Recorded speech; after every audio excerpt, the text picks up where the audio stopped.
Test complete. Nice. It's good.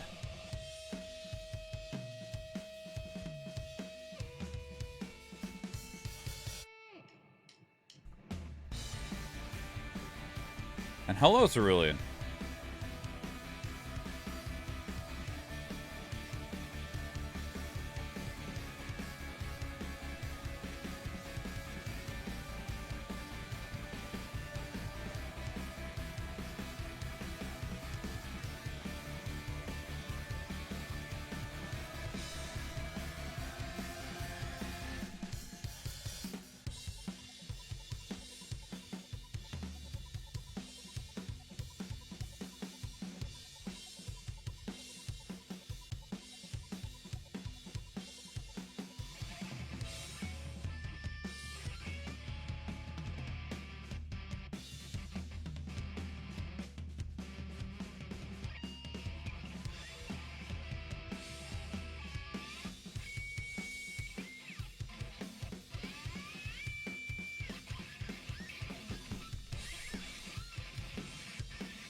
Frustrated. I can't find my Tekken 6 game in my apartment. Need to flip this place upside down, apparently. I'll find it eventually.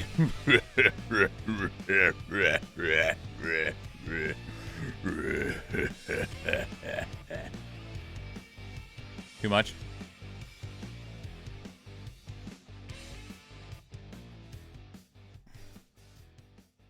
Alrighty then. Alrighty. Hold up. Then, there we go. We're getting places.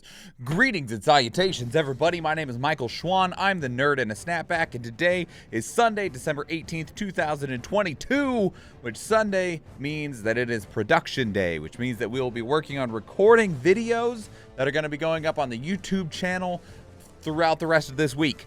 We got 7 days in this upcoming week. We got 7 videos to record today. All right. Oh, baby. What are we recording? All right. So we're going to be doing some reactions. These things are not necessarily being recorded in this order. But today we shall be reacting to River City Girls 2. We'll be reacting to Wanted Dead. We'll be reacting to Fire Emblem Engage. We'll be reacting to Valkyrie Profile Lenneth. And we'll be reacting to Final Fantasy VII Ever Crisis. We have 2 extra videos. That's only 5 so far. We have 2 videos that are not reactions that we're going to be recording. One of which is an unboxing, which we've not done yet. We'll be unboxing this. This is a poster that I won for the upcoming game Wanted Dead. It's one of the games we'll be checking out today. We'll do the reactions to the trailers that we haven't seen first, and then a separate video will be to unbox this. Yeah, Valkyrie Profile Lenneth comes out in 4 days. And then we'll also be recording the next piece of our 5-part series of gaming in 2022, which this will be the ugliest games of 2022. So that's the game plan today. We will be playing Stream Raiders aside on the side of all of that. It is working today. It was not the other day. So if you'd like to participate in the Stream Raiders, now is your opportunity to do so. What are you, little toy robot? It's armored. I need to place Busters. That's not happening right now.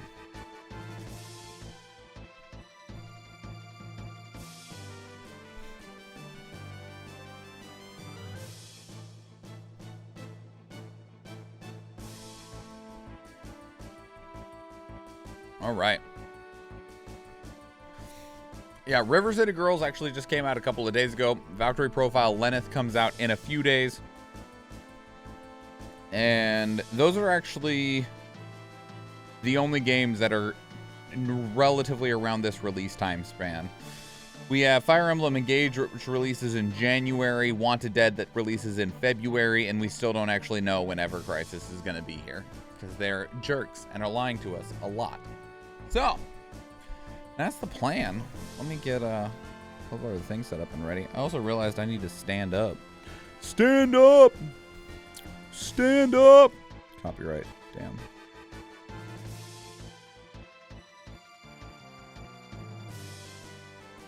Boop. Boop. Boop-a-doop.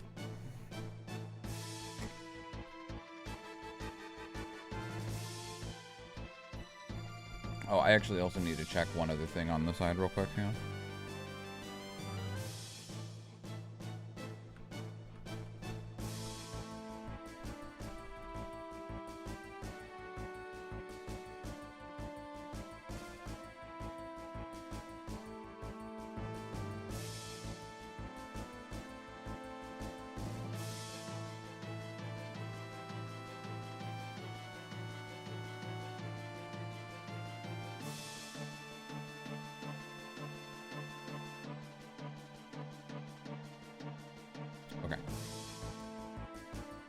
All right. Hi, I'm new here. Oh, aren't you new, Athena? Hi. So, welcome in. My name is Schwan. I am a variety streamer. Today is production day. We're going to be recording some YouTube videos. You're more than welcome to take part in them, though. Chat is displayed on the screen of the majority of the YouTube videos, so you're more than welcome to hang out and chat it up and share your opinions and stuff. Thank you so much for checking out the stream. Me too, I'm super new. Oh, super new, Fee. Well, welcome in. I'm glad that you're here too. You know, Fee, your name actually reminds me a lot of this artist that I commission from time to time. Highly recommend you go check them out if you ever need anything commissioned. Here, I actually have a command set up for them. You can go check out their card right there. They're super great. I love their work. Huge fan.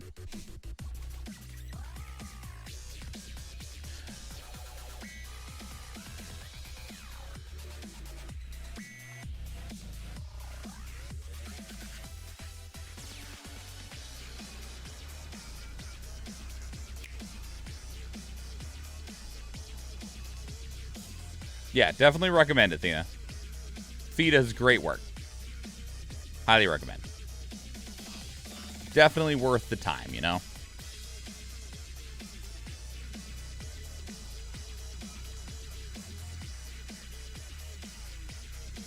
Okay, so as part of kind of like a little warm-up, we will be doing the reaction for River City Girls 2 first.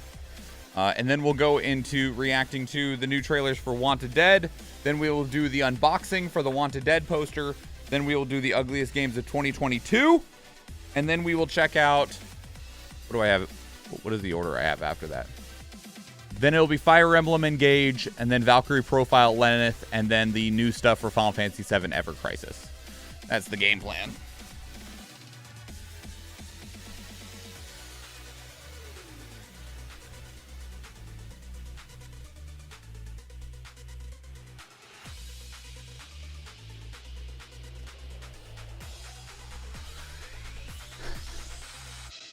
Just get taller.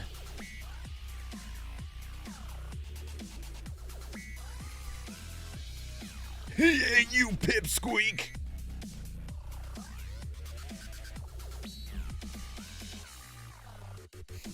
All right. Alrighty then. Let's go over to this screen. All right. So the way that this works, everybody, if you are new here, welcome in. If you are new here, welcome back.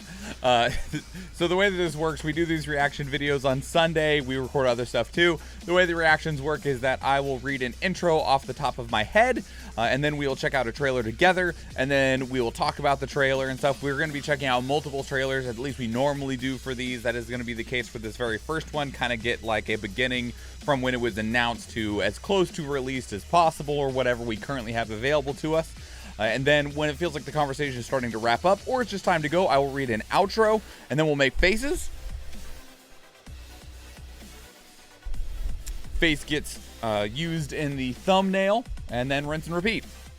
So again, just as a reminder, everybody, the order of events today is going to be react to River City Girls 2, react to Wanted Dead, unbox Wanted Dead poster that we won, record raw footage for Ugliest Games of 2022, react to Fire Emblem Engage, react to Valkyrie Profile Lenneth, react to Final Fantasy VII Ever Crisis. That is the plan. That is the order of events today. All right, Yakuza, it's time for you to calm down. You need to calm down. You're a Messi! I'm just mad that you died because I didn't get to beat you up first. Anyway. Oh, man. Okay, also, everybody, if you would like to say hello to the new YouTube video, you can use, if you are a subscriber, you can use the YouTube Swan that I've just put into chat. If you are not a subscriber, or if you would like to use something else, you are most welcome to do so. We have some follower emotes, such as like Kappa Swan and Pog Swan. There's also, well, I guess some of the other ones I was about to say were ones that people like to use, but they're animated, so they'd also require subscription. If you want to use general emotes, do I have the Hype Duck? Please tell me. I don't have Hype Duck. How do I get Hype Duck? Oh, it's Hype Wave. There we go. If you wanted to use Hype Wave instead, you could, because it's kind of like a little duck, or just the High Swan works too. Whatever you like. You can't unlock the subscriber emotes with channel points, but you can unlock the No, that was not incorrect. You can't unlock the animated emotes with subscriber points, but you can unlock all of the other subscriber emotes with channel points. So if you wanted to unlock like the High Swan or whatever really fits your fancy, if you got a favorite emote that you use from someone else's channel, drop it in there as well. And then we're going to get started. All right. Here we go. Greetings and salutations. My name is Michael Schwan. I'm the nerd in a snapback, and today we are checking out River City Girls 2. Now, this game did already release. It released back on December 15th, and my understanding it is a 2D side-scrolling beat-em-up. Think things like the recently released Teenage Mutant Ninja Turtles Shredder's Revenge game, or if you want to go old school, things like Double Dragon or Streets of Rage. Whatever fits your fancy, whatever, makes you, really reminds you of what this game might be. I have heard that this game has had mixed reviews at this point, and I understand what those issues are, but we'll talk about them actually after we see the game. So, we'll be starting with the announcement trailer, which was back in December of last year. Let's go.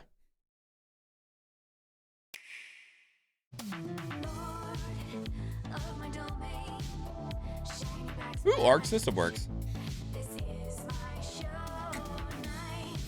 Big Scott Pilgrim vibes out of that.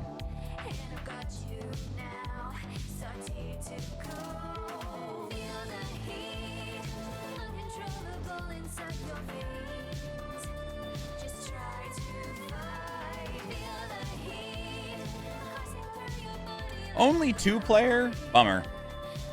It's one of the things I really liked about Teenage Mutant Ninja Turtles is it was 4-player.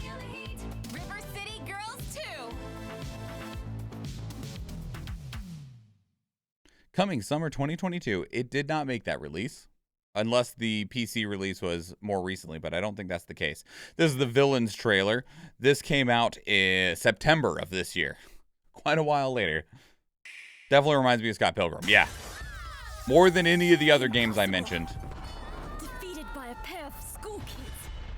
How? You two caused me some minor embarrassment. I gotta be honest, Sabi. I can't think of anything more embarrassing. You've never had any hope of defeating my father or our Yakuza empire. It's time to take matters back into my own hands. What do I care about your problems? Everything should Did you just bite somebody?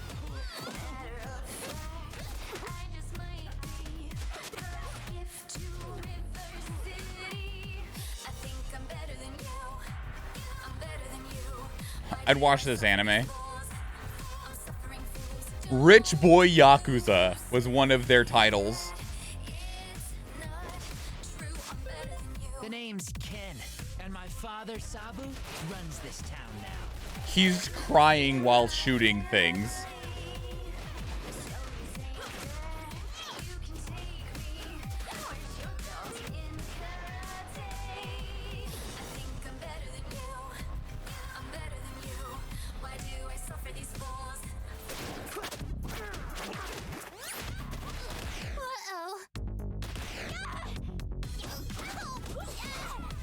The sprite work is pretty fantastic.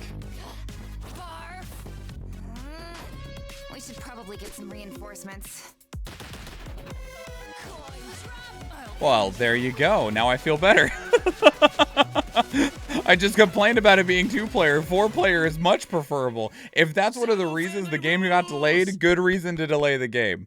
If you delayed it because you were putting in 4-player, acceptable excuse. I approve. Okay, this is the Marion trailer from October.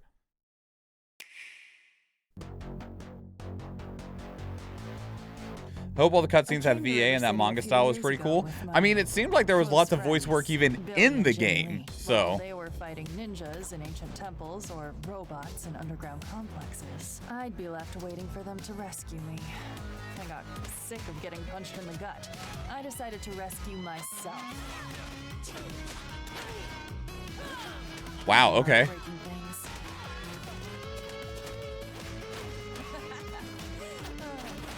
Long blonde hair, workout clothes, legendary abs. Could she be any cooler?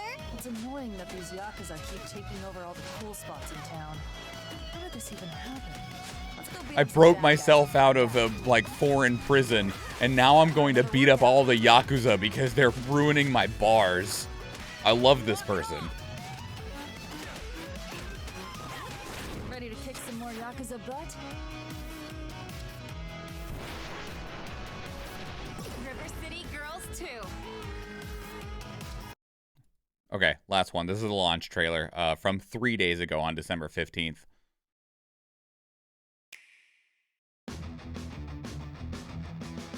That's right, we're back again. Last time was not the end. And now there's a greater threat, so we better call some friends. There's a new final boss in town. It's a really bad guys. But fighting me like BFF. We probably won't die. It's time for you to leave now. You're not welcome in this world. Sure reminds me of Noi from Doro Doro. Song is way too Teen Titans. That's not a bad thing. It's fantastic. No, you don't say the two part, but it says it right there. Let's try again. Okay, that was really cute. Please, Ed.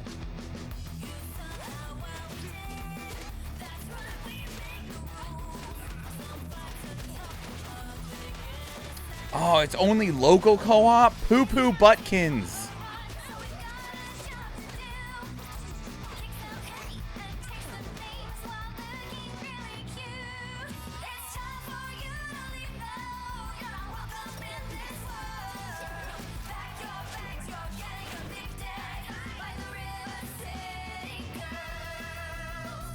Available now on Nintendo Switch. Man, okay, so like, you know, did it say it here too, or did it just say like 4-player madness? It was in this one, wasn't it? Because it was later in, because this was September, right? Where was that in here? Scrub through this real quick. It was right here. Just says 4-player madness. It doesn't actually say if it's local or online co-op, but given that the launch trailer says local co-op, that's unfortunate. Yeah, boo, boo indeed. Okay, so this game is getting mixed reviews already. It's not for gameplay purposes. It is for performance purposes. We are seeing a continued trend with a lot of games releasing in a state that is unpolished. While people have said that the gameplay for this game is pretty fantastic and is very reminiscent of both the first game and the other games that we've already talked about at this point in the video, that people are reporting performance issues of the game struggling to run smoothly, which is really, really sad considering that this is a sprite work 2D, 2.5D beat 'em up game. This doesn't feel like a game that should ever have performance issues. And I'm very surprised that it's having those issues. These are all Nintendo Switch trailers. It is available on Steam, but even the Steam version, which is on PC, obviously, is apparently having those issues as well. Now, it could be that the PC version is having issues because they developed primarily for Switch. PC ports are very, very hit and miss when they come out. I do believe that I saw that they were working on fixes for it. I don't know if those fixes have been implemented or how close or far away they are. That said, the thing that is absolutely even more disappointing than that for me personally, I was like, when in the first trailer, I was like, 2-player, that means I'm probably not gonna play this. And then the next trailer was like, 4-player. And I was like, yes, I probably will play this. And then they're like, local only. Never mind, I probably won't play this. That was a roller coaster of emotions right there. That was really unfortunate. If you can have Mario Kart Online co-op, right? I know, like, it feels very much like a missed opportunity, especially because one of the things that was so powerful about Teenage Mutant Ninja Turtles Shredder's Revenge was the ability to have actually 6-player online co-op. You could have 6 people all connected together online. At this point, it's on Game Pass, by the way. You could play with 5 of your friends on Game Pass playing Teenage Mutant Ninja Turtles, playing what this type of game is in a nice online setting, no matter how far away from each other you are, relatively speaking. And it feels like that should be the case here. If you have a 4-player option, why is your online limited to 2-player? That is really unfortunate. I would think, like, my brain immediately goes, well, probably because it's peer-to-peer, but that doesn't matter either. We've had peer-to-peer connections for, like, SOCOM and Call of Duty lobbies in the past, to where there's one person that's the host and everyone is connecting to the host, and you could do that with this game too. It's a co-op experience. It's not even like it's going to hurt a PvP advantage or disadvantage in any circumstance. So I just don't understand why this is 2-player online co-op but 4-player local co-op. That feels really, really unfortunate. The performance issues aside, or something completely else, but you know, it is what it is. But that's River City Girls 2. Let me know what your thoughts are. If you have played it, are you enjoying it? Have you experienced these performance issues? Let me know what your thoughts are on the game, or these trailers, or this video down in the comments below. If you want to keep up the conversation elsewhere, 2 great places to do so are Discord and Twitter. Speaking of Discord, we have a channel dedicated to these reactions where you can place links of your own that we can check out together live on stream, because we do stream on Twitch, and I would love to see you there. If you enjoyed this video, please leave it a like. If you want to catch future videos, please subscribe to the channel. And if you do watch one of the other videos on the channel, or if I see you in the live stream, thank you and enjoy. Welcome in, Rio!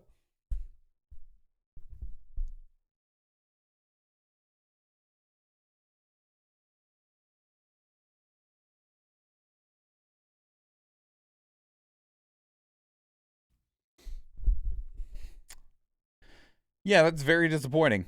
Like, that's very, very, very disappointing.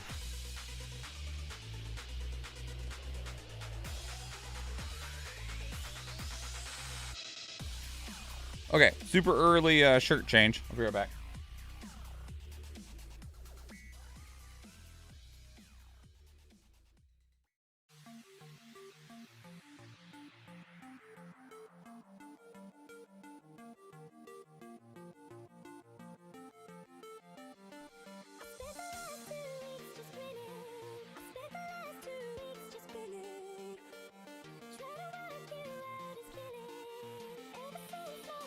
Cerulli, oh my god. Look at those little manatees. I love them.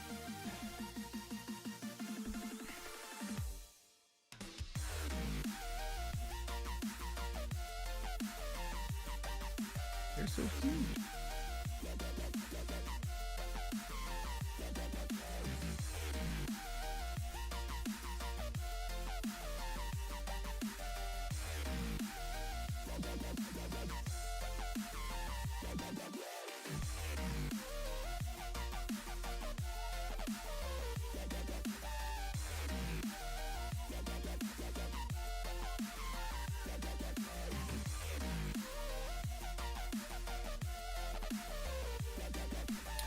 Hang on just a second here. There's a...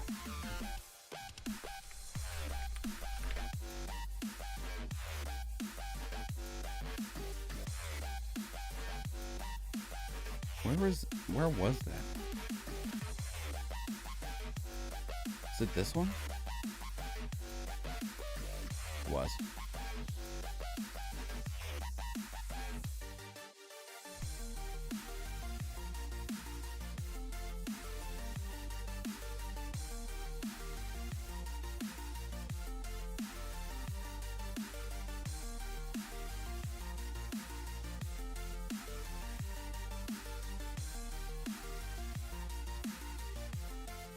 Okay. Hey, I'm essential guy. Hey. How fucking dare you? You're You're taller. How fucking dare you? All right. On to the next one, everybody. Put in your YouTube swans, your high swans, your pog swans, your re-swans, or whatever emote fits your fancy. Even those manatees. That is definitely your line, Athena.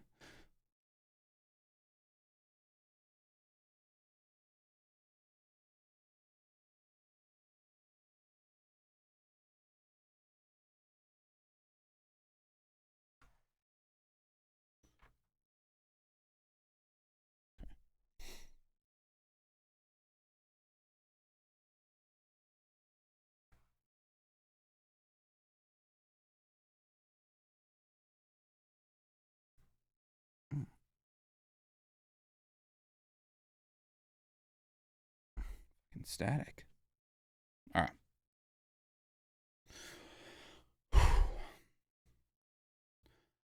Greetings and salutations. My name is Michael Schwan. I'm the nerd in a snapback, and today we are checking out Wanted Dead.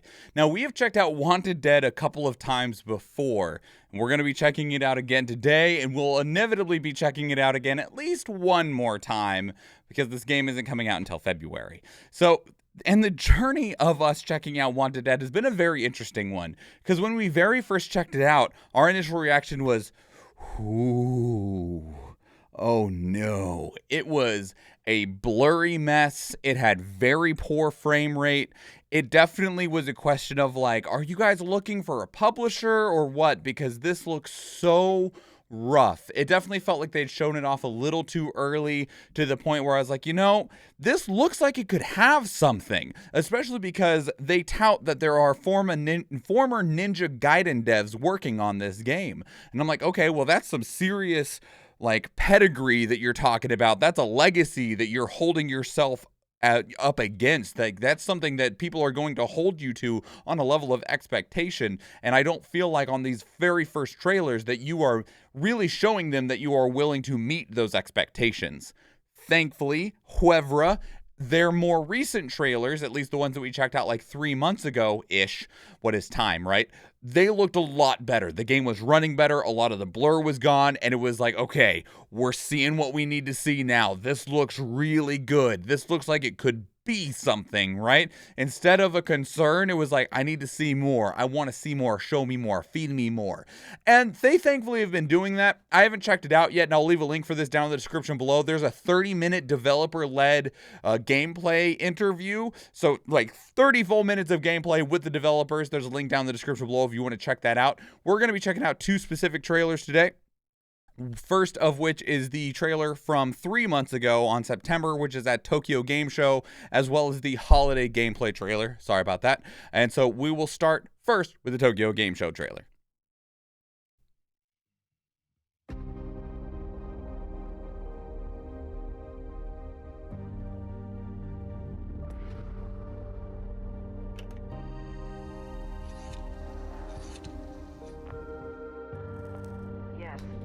Don't hang up. No matter where I go, what I do, can't lose you.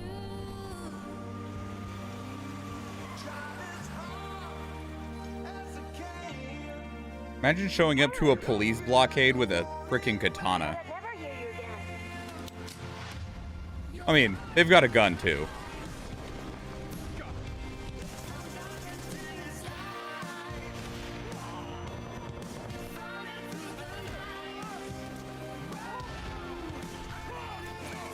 It's fucking rude. Throw a dude on a grenade and then roll away.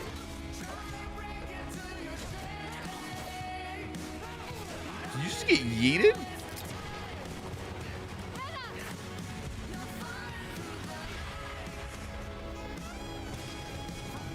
Sounds like a him problem, right? Should have got off the grenade faster. Was that a ramen eating minigame? Oh man, my life is gonna be complete.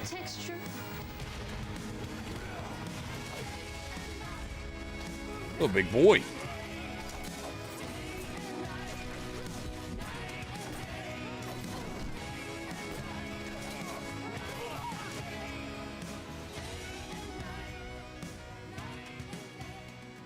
Oh, that's right. I beat you in that ramen eating mini game. Get wrecked, nerd.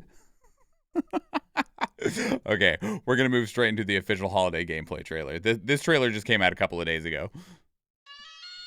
Oh man. Place your bet and let the Wheel of Fortune make a choice for you. Kitty.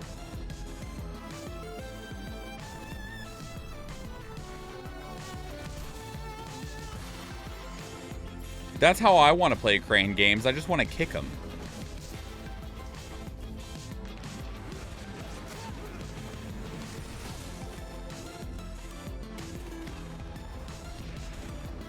I'm so happy that with every single trailer, this game just keeps looking better. Like, the graphics keep getting clearer, the movement and animations keep getting smoother.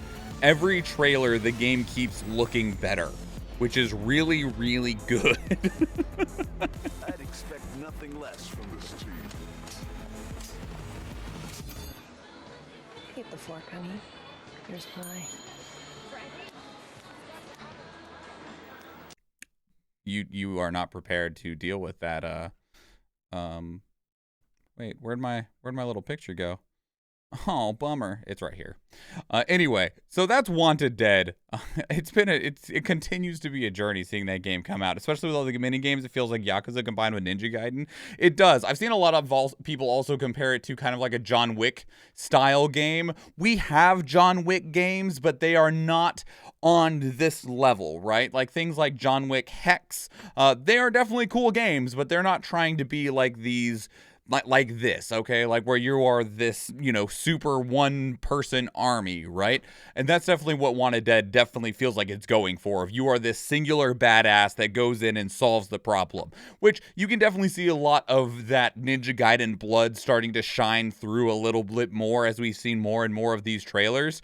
And it's good because Wanted Dead, when I first saw it, was a game that I wanted to like, and that's why I kept giving it more chances. And when you give things, it doesn't take a lot of effort to give a video game another chance when it comes to just watching another trailer, right? So not exactly like I had to spend a whole lot or anything like that. But looking at it again and again, every single time the game continues to look better. Now the question becomes, though, when it comes to talking about the comparison to Ninja Gaiden, what is the difficulty scaling of this game going to be like? Ninja Gaiden notoriously is known for how difficult of a series that it is, or at least it can be. And I'm not sure where Wanted Dead is going to fit on that platform. The other thing is, and I don't believe they might have shown it at some point, and I just wasn't paying attention to it, is the release date for this game is a very interesting one. I like the theme of the release date. It's releasing on Valentine's Day. And the problem with that is that it is releasing in February, and everything and their dog is releasing in February. There are so many games, so many massive games that are releasing in February. That said, this one got on my list a long time ago because the official Valentine's Day trailer that I have up, we watched it in the previous reaction video. This is actually from Valentine's Day of this year to announce that the game would be releasing on Valentine's Day of next year.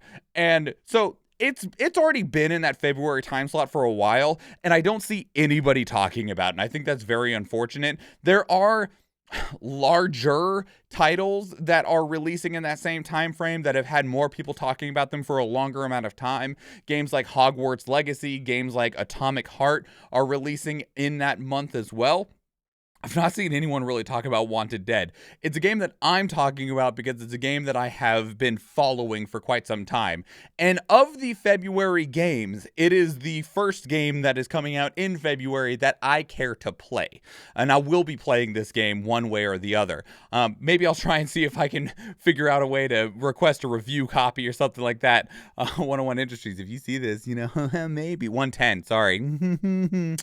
Anyway, so with that said, though, if not, I'll just be playing it on stream, and then we'll review it after we get done with it. So that's Wanted Dead. I'm really looking forward to it. I'll be glad to see more of what this game has as we see more trailers for it moving forward. We'll at least have, I'm guessing, 2 more trailers, probably 1 more trailer before launch and then an actual launch trailer. We will probably be doing one of those for the almost absolute certain. But for the time being, that's Wanted Dead coming from former Ninja Gaiden devs. and I'm looking forward to it a lot. But let me know what your thoughts are if you've been keeping up with this. What are your thoughts at this point? If your first time seeing it, how you feel, leave your thoughts down in the comments below. If you want to keep up the conversation elsewhere, 2 great places to do so are Discord and Twitter. Speaking of Discord, we have a channel dedicated to these reactions where you can place links of your own that we can check out together live on stream, because we do stream on Twitch, and I would love to see you there. If you enjoyed this video, please leave it a like. If you want to catch future videos, please subscribe to the channel. And if you go watch one of the other videos on the channel, or if I see you in the live stream, thank you and enjoy.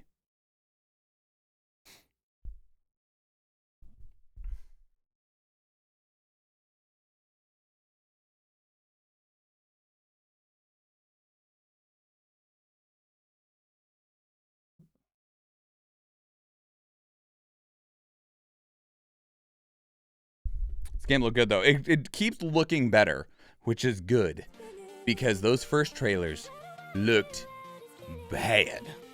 They looked bad. Okay, let's run this battle, and let me go grab a thing real quick.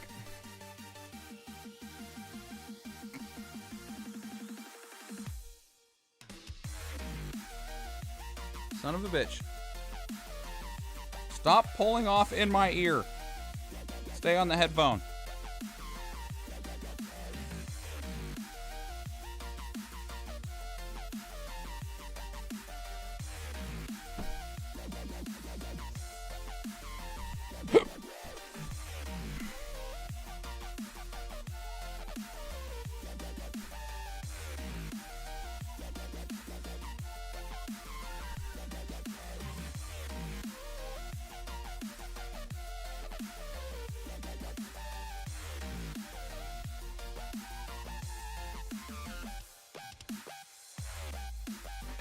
What's in the box? 3 Shinobis that can be used for 420 channel points.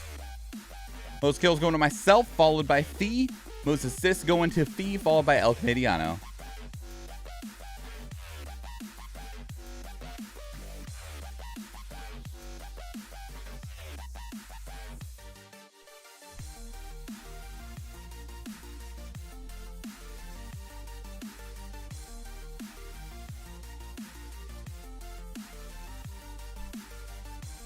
Athena with the Shinobi. What is the best course? Oh, that's the best course. Gold Scrolls skin. This otherwise would just be token skin or scroll skin, but this is a... Oh, baby, a triple! Got to get our memes in there, right?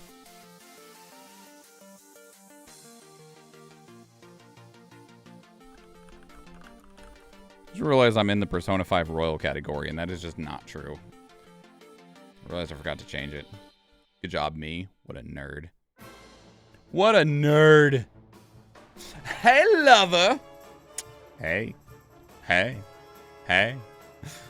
How's it going, Nicolas Cage? What you up to? What do I actually need to place? Busters. That sounds awful. Let's place a Templar.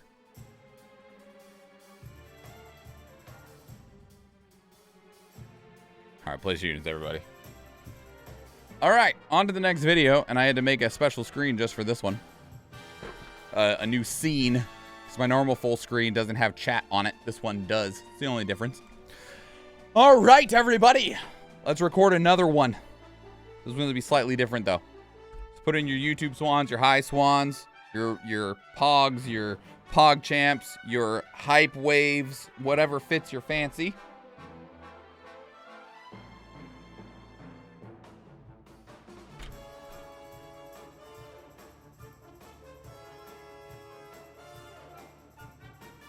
And this one is going to be interesting because I've never done anything like this before.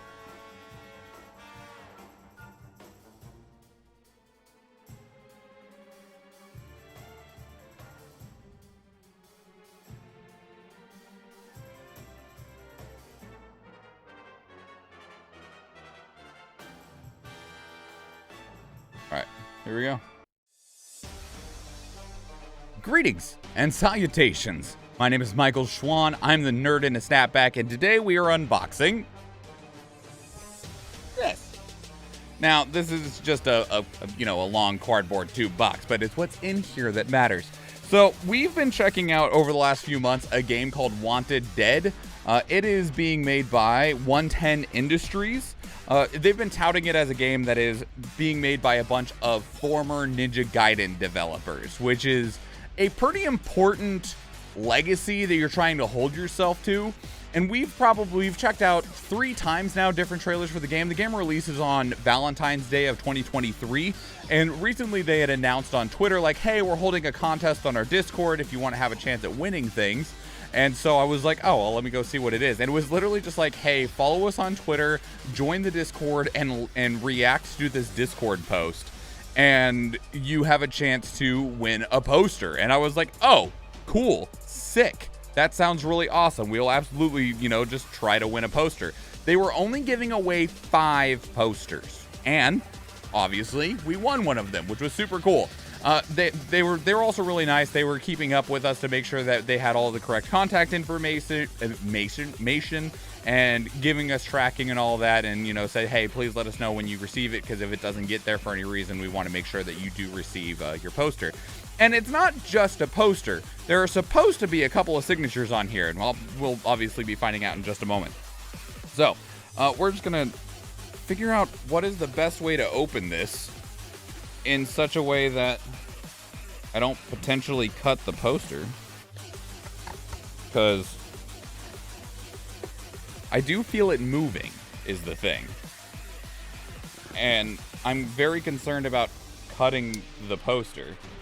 Maybe if I can squish the top of the box and cut it up at the top.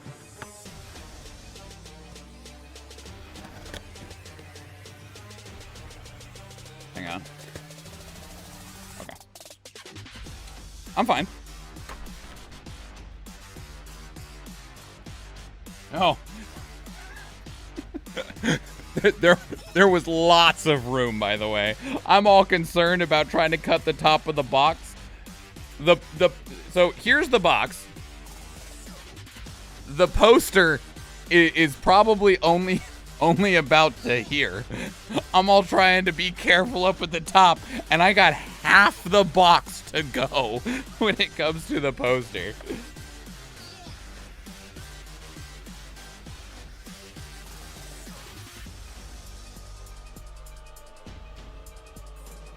Try to be careful. I don't want to hurt it.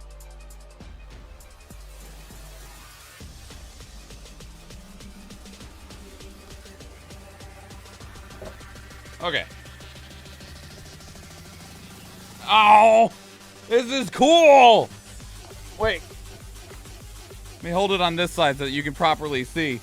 So this is the main character of the game, Wanted Dead. Their name is Hannah Stone, or Hannah Stone, I guess, is if I can actually speak the only language that I actually know. Hannah Stone is being portrayed by Fee Marie Zimmerman, which Fee Marie Zimmerman is supposed to have signed this. I am guessing that this is their signature, given that there's this little heart here. It says "Take care," looking forward to it, and then this signature under the "Take care." I'm guessing this is supposed to be Sergei Kolobashkin's signature, and Sergei is the creative director on the game.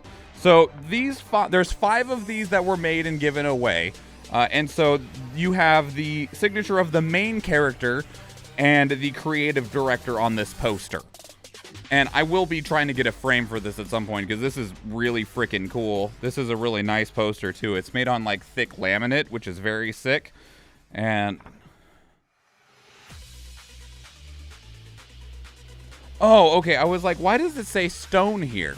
Because it's Hannah Stone. It's the last name of the main character. So yeah, this is it. 1 of 5. It was very cool that I got to that I got chosen to win one of these. And I even told them that they're like, hey, I'm gonna make the video out of this if that's cool. And they're like, absolutely, please, thank you. And I was like, heck yeah, please, thank you. So yeah, it's super cool. Oh, now what do I do with it? You very carefully put it back in the box, nerd. Hold, please.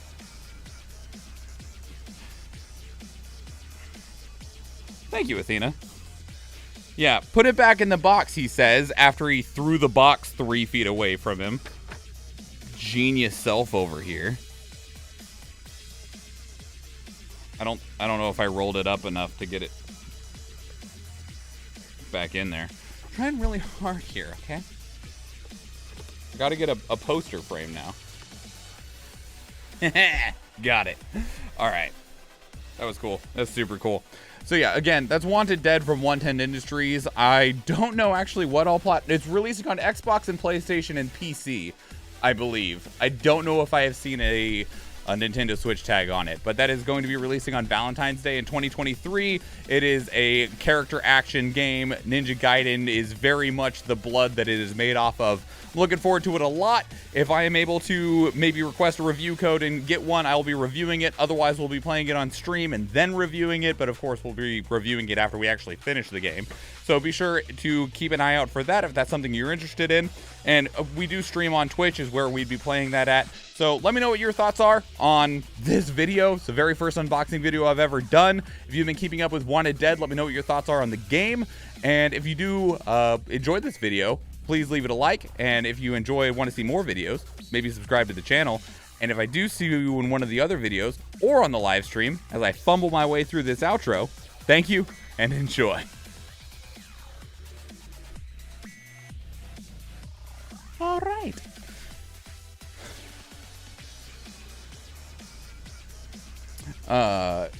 I hope to get back in my dark dungeon soon enough. Yeah, Athena mentioned about Dark and Darker. I've been keeping up with it a little bit. It's always in closed betas, though, and the closed betas are always very time limited, and I don't always have the opportunity to get in on them. I've seen lots and lots of Escape from Tarkov players playing it, though. Because it's I've been told that it's kind of like Skyrim meets Escape from Tarkov, which is a really weird description. Why did I move my standing mat out of the way?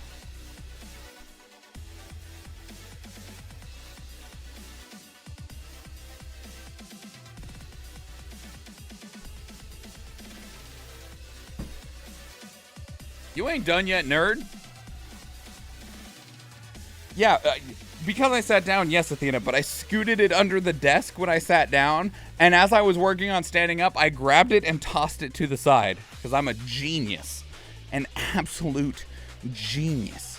We got 20 minutes on the battle? Cool. All right, I'll be right back one more time. I need to go change shirts. Big brain time. No smooth brain here, big wrinkle.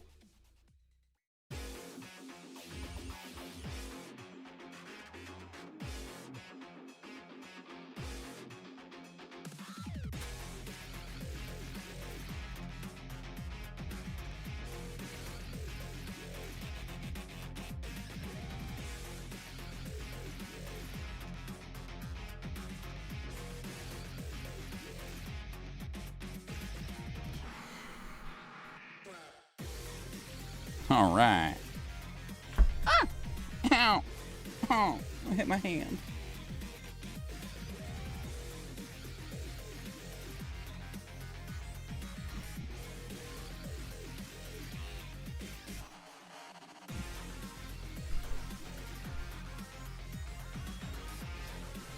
All right, what's next?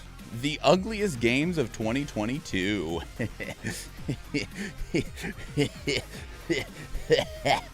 Okay, so as a heads up, everybody, this one works slightly differently in that I have a green box right here, and that's because I'm going to chroma that out and put gameplay footage and stuff there. I'm not as exchanging during the times when I'm talking to the camera for the video purposes, but between each section I do stop and talk and read chat and everything like that. So it's just a heads up of how this is going to work. Yeah, all right. Uh-oh? What uh-oh? Oh, the ugliest games? It'll be fine. It'll be fine.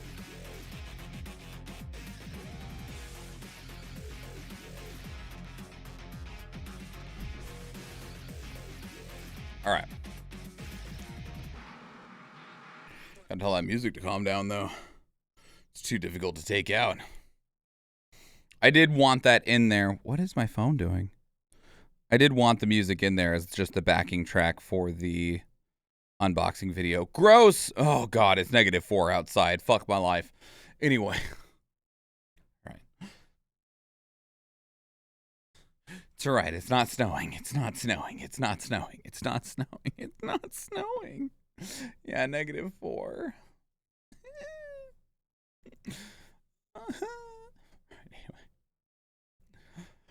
Greetings and salutations. My name is Michael Schwan. I'm the nerd in a snapback, and today we are talking about the ugliest games of 2022.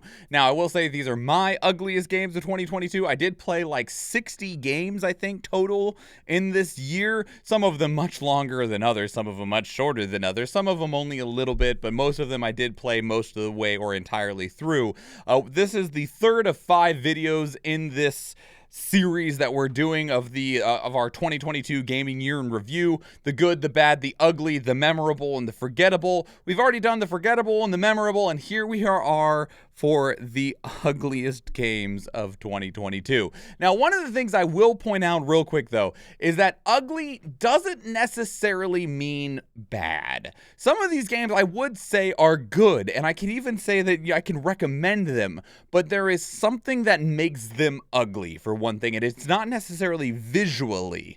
It's not even graphics. It can be just a singular mark against them. Something that makes them go, oh, that game is good, but, or I would love to play more of that game, however, those types of things, right? There's that one really glaring issue with the game that just makes it such a unfortunate thing. Some of them, I will say, are probably could go into a bad category, but most of them have a lot of good things about them, but something is really just holding them back. So, let's get started. How is this a good exchange? I don't know, Athena. I don't know. Like, what do we want? Do we want 2 more feet of snow, or do we want it to be fucking cold? I don't like our options either.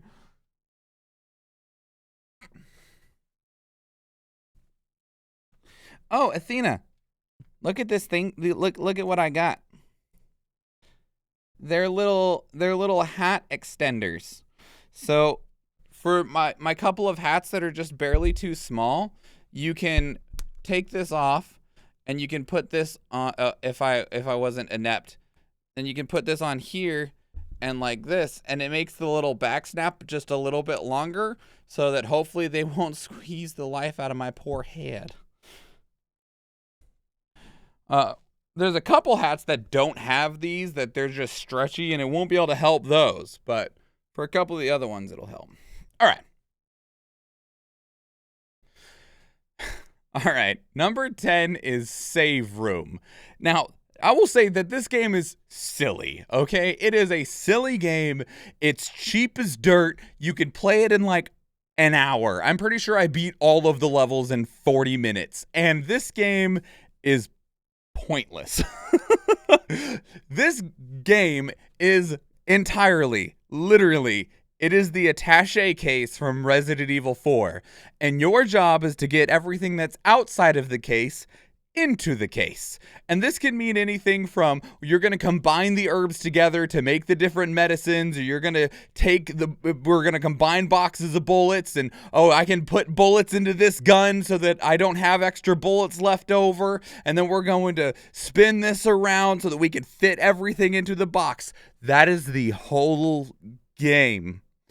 It is utterly stupid, okay? It is dumb.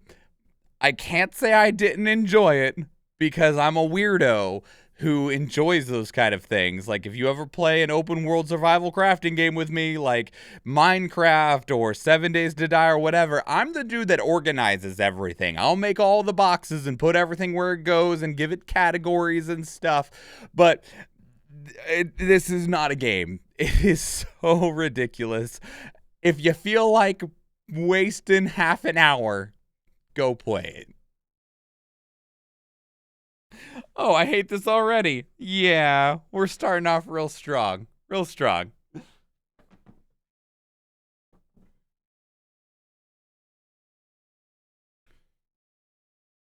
Speaking of hats that might be too small, if they're hooked onto the one spot, it means that they might be a little too small.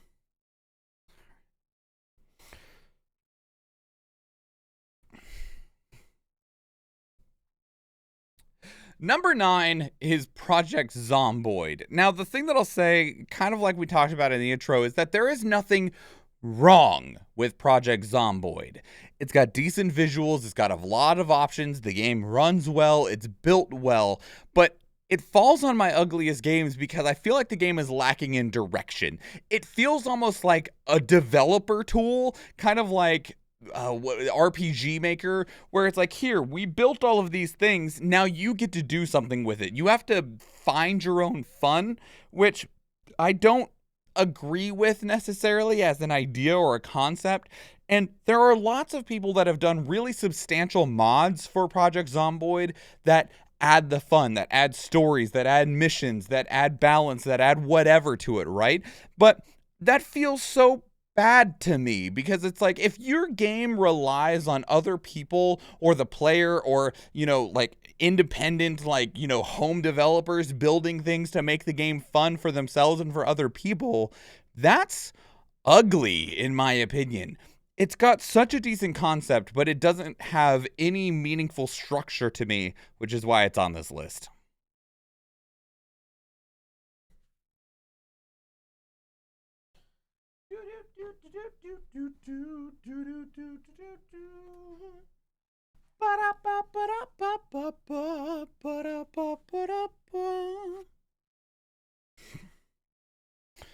All right. Number 8 is Call of Duty Modern Warfare 2, the most recent Call of Duty and the Call of Duty that we will be stuck with for the next 2 years. Now, one of the things is that this Call of Duty is the first Call of Duty that I genuinely cared about in over a decade. I definitely have the fondest memories of Modern Warfare 2, the old one, and Call of Duty Black Ops and Black Ops 2. And after that, it just kind of stopped being as good of a game, and I didn't I played a handful of them, but there was a lot of things about a lot of them that I didn't like. And there are a lot of things about this one that I do like. I like how they have slowed things down. They made having tactile movement feel relevant, and the slowed down gameplay, it's still very, very fast. You can still just race your way around the map if you want to, but the way that they've reined it in a bit, it feels good. It's got a really solid initial presentation. However, it's a game that has a lot of issues.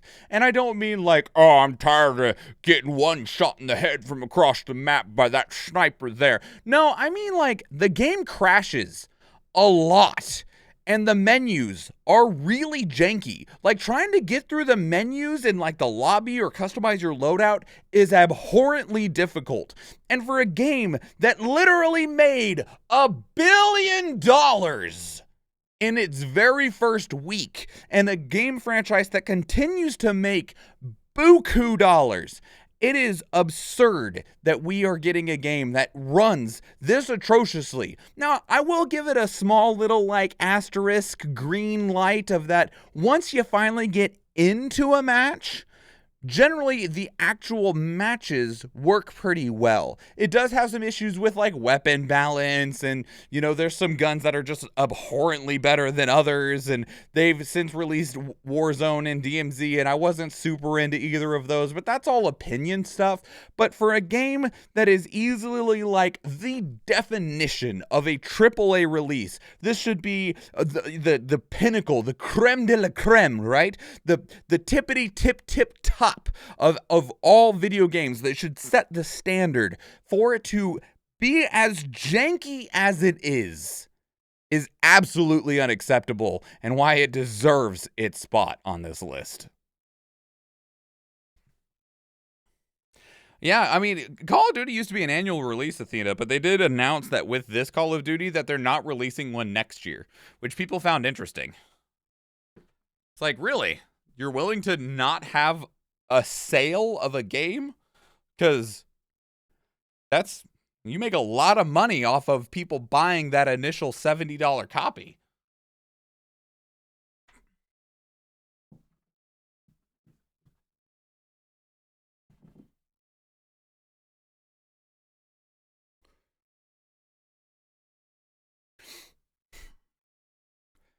Xenoblade Chronicles 2 is number 7. Now, real quick out the gate, I think Xenoblade Chronicles 2 is a great game. I really do. It's got a really fun combat if you put it on easy. Seriously, if you play any of these Xenoblade Chronicle games, just put them on easy and have fun, because so many of the enemies get way too spongy as you're playing through them if they're not on easy. But the games are fun. They're a lot of fun. And the stories and the worlds are really cool. They have really unique concepts and ideas, new types of storytelling that take you on these really fantastic adventures. I like this game, okay? I played the first one. It was a hard game to get through because of how much side content there is. I can say the same for this one, and I can say for the Xenoblade Chronicles 3 that I'm still trying to chew through because these games are huge. They're like 100-hour RPGs. That's not why they're on this list, though, okay? The reason they're on this list is, well, at least Xenoblade Chronicles 2 is on this list, is because it's on the Switch. And I don't inherently have a problem with the Switch. I have probably played more games on my Switch than I ever played on my PlayStation 4, and definitely than I've played on my PlayStation 5. The Nintendo Switch has fantastic games, but the Nintendo Switch is fucking old. Okay? The Nintendo Switch came out 6 years ago, and it was already basically outdated when it released because it had an old tablet chip in it when it launched. And the games that are exclusive to it are either lower end in terms of like graphical style so that they can run well, or they're pushing the limits of what is possible on this system, and they just struggle because of it. Now, Monolith Soft are definitely the people that have done the most impressive work with the Nintendo Switch. They made these big, awesome, expansive, detailed worlds at really low resolutions. This game is a blurry mess. And if it wasn't for the fact that it was a relatively slow-paced RPG, it would probably be unplayable with just how rough it looks at times. There's a couple other things that I'll throw onto the pile of like why this belongs on the ugly list. The blades that are the collectible characters in the game that have their own individuality, personality, characters that have their own stories. Most of them are female and most of them are hypersexualized, both in terms of their design and the way that they're presented within the game itself. It's also got gacha in it, but it's not gacha that you have to pay money for. It's just an inbuilt, like, isolated gacha system, and gacha systems suck. Just like throwing that in there too. And I know that this game had development issues because they had a significant portion of the team be pulled off of the development of Xenoblade Chronicles 2 so that they could go work on optimizing Breath of the Wild back when that game was being developed and when it released in 2017. And these games were released in the same year. And so, like, there's reasons for some of this game's struggles, and there's reasons for some of the things that we don't like about this game. But this game definitely feels not just held down by the Switch, but also just held down by some inherent design decisions. And it's going to be one of the ugliest games for me of 2022.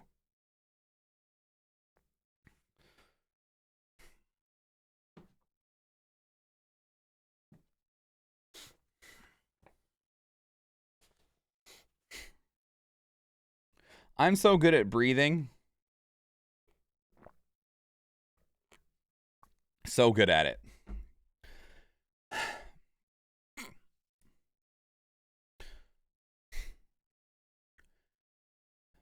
Number 6 is Steel Rising. Now, I had a decent amount of hype for Steel Rising. I like Soulsian games. I like Bloodborne. I like Nioh. I like Dark Souls. And anytime I see a new Soulsian game, I'm like, yes. Now, Steel Rising was definitely fighting for hype. It was fighting for hype against games like Tamesia, and especially fighting for hype specifically against Lies of P. Now, Lies of P, which is a kind of grim, dark, dystopian, Pinocchio-focused Soulsian game, that game hasn't come out yet. And it still looks really good, but again, it still hasn't come out yet. Steel Rising looked really good, and I will say that visually, this game looks really good. Visually. It runs so bad. Terrible. It runs so bad. I have a Ryzen 5900X, 32 megabytes of RAM. No, not megabytes. Megabytes? Gigabytes? The fuck metric does RAM? Whatever. 32 megabytes of RAM and a 3070 Ti in this computer. And I could not get this game to run at reasonable rates on any settings. It could be, thank you, Cerulean GB, I appreciate you.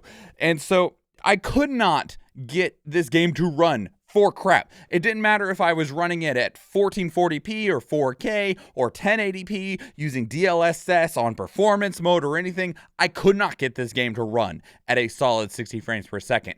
If you go and look at the reviews for this game on Steam, there is so many negative reviews of it because it's like, oh man, bad this, bad this, bad this. And it's everything is performance. When are we getting a performance patch? When is this game not going to run like ass? Are you ever fixing it? And the worst part is the devs have straight up said, no, we're done with forward support on this game. The DLC has been released. We don't have any other plans. Okay, thanks, bye. And it's like, so you're not doing a performance patch? And they just, nope. So it's awful. It feels horribly unplayable at times. I kind of got it to run at like a shaky 45 FPS, which is not good enough considering the system specs I have. And that is so unacceptable. And for the devs to just be like, anyway, we already got your money. Peace out. Bye.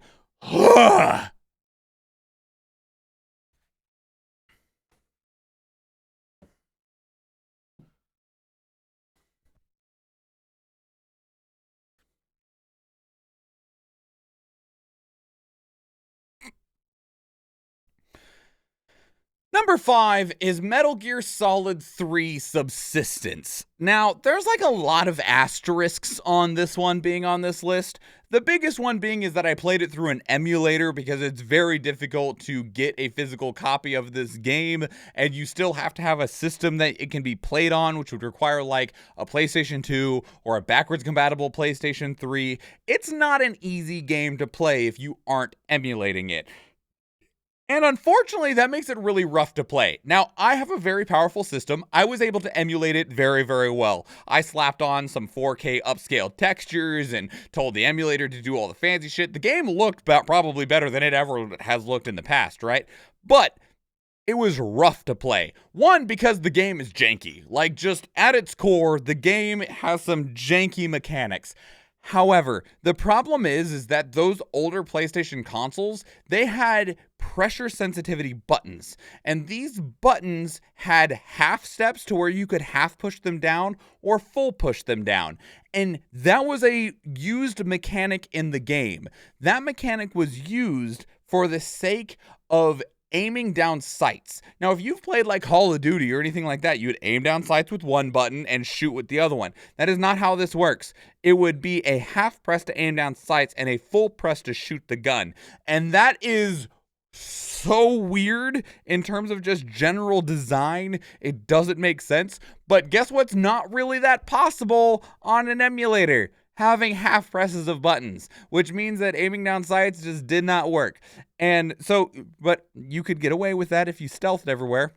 I didn't feel like the stealth mechanics worked very well. So you know what I did? I killed everyone by running up to them, literally just running up to them and killing them with CQC, close quarters combat. I killed like 240 something people in a game that is predominantly supposed to be a stealth game, which made a particular river, if you know the game, really long. But even beyond that, this game's got a really weird story, all right? There are some moments that you're like, I don't know what's happening. I can only stare at this, gawk, and amaze at what I'm seeing. There's a dude who tries to electrocharge himself because he's got lightning powers by grabbing the junk of another dude, okay? This game is fucking weird. That said, Boss is still one of the greatest characters in video games, okay? I'll give you that. Boss, awesome. Love Boss to death. Everything else about this video game, ugly as hell. Short little, thank you for banning that, that advertisement, Athena. I do appreciate it. Let's run this a battle. You added one of the phrases they used to Automod. Thank you. Oh yeah, that's a good phrase to add. That's a good phrase, Athena. There's a lot of enemies on this field. I don't like it.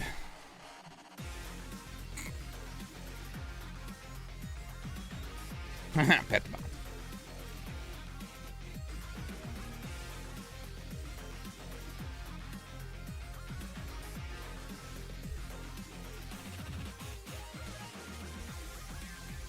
Yeah, I don't think I'll ever be able to scrub the image of when you're infiltrating the friggin' Shagohod base and Vol'jin is like, oh, hey, it's Raiden. What's up, buddy? I could use a boost, and just frickin' full on grabs your junk. And then he looks at you disappointed of like, where's my electricity that comes from your testicles, buddy? And I'm like, this is a game. This is a fucking game. What the fuck is happening? You missed it, Athena? Here, for the sake of it all, we'll find it. Hang on. Vol'jin grabs Snake. Look, autofills. Nope, it's okay. Okay, just know that it's in there because he full on ball grabs you. Full fist. Full fist. I believed you. It's so fucking weird. So fucking weird. Gold going to El Canadiano, a paladin going to Athena. I think I banned the Doge hype dot phrase as well and haven't seen a bot come in. Good, because like I noticed they have these like big paragraphs that avoids for particular words to help them get around it, but Hideo Kojima is weird. Yeah, Hideo Kojima is fucking weird. I can probably place that archer that I need to place now. I'm not placing those 3 busters. That's just not happening. Sorry, game. Hope you understand that's not happening. Metal Gear Solid is super weird. How goes the evening? Pretty good. We're working through our ugliest games of 2022 right now. We have 4 more still to go. And then we'll be reacting to Fire Emblem Engage, Valkyrie Profile Lenneth, and Final Fantasy VII Ever Crisis.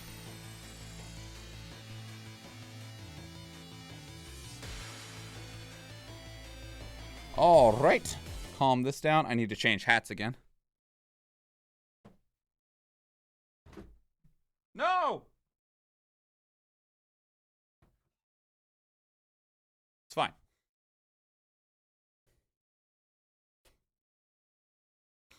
This is a kind of funny hat for this video, for this game. Oh, I kicked over the box that had the poster in it, Athena. That's why I said no. That's why I put it back in the box. Oh, thank you, Ellie. Yeah, since Christmas is a week away, we went full red and snow and little reindeers. Yeah.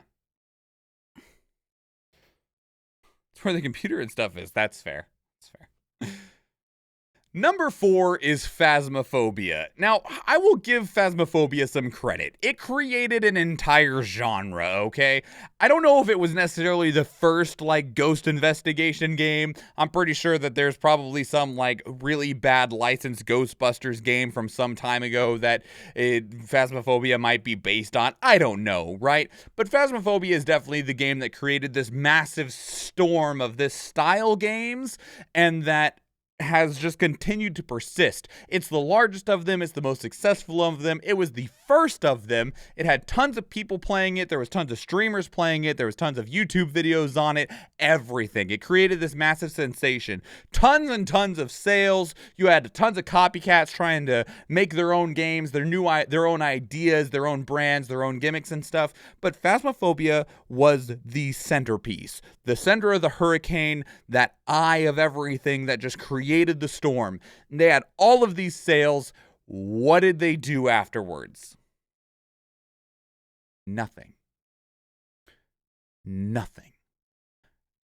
I cannot believe how little I feel that Phasmophobia has grown. It's an early access game. It's still early access.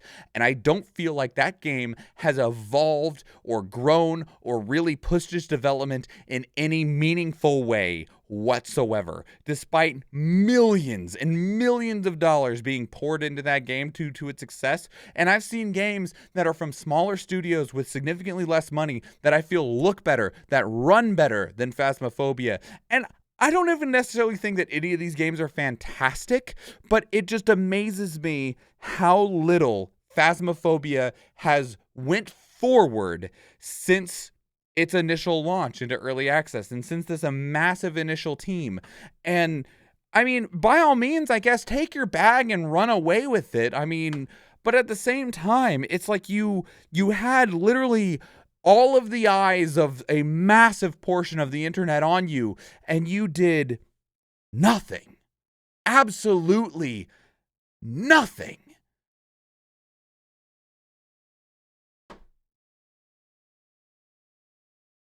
Team of one went to a team of like 3 or 4 over 2 or 3 years ago. Yeah, something like that, Cerulean. It amazes me how little Phasmophobia has done. That you need to steal some of my little Santas for your pinky fingers? You can steal whatever you want, Athena. I always have a whole bunch of extras of those if they fit your nails, or if we want to mix and match which ones will fit your hands versus mine and stuff.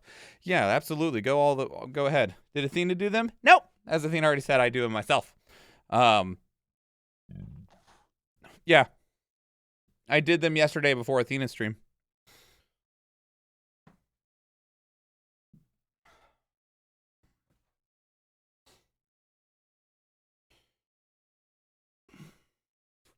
Kind of the same game that hasn't too drastically changed, except maybe once or twice.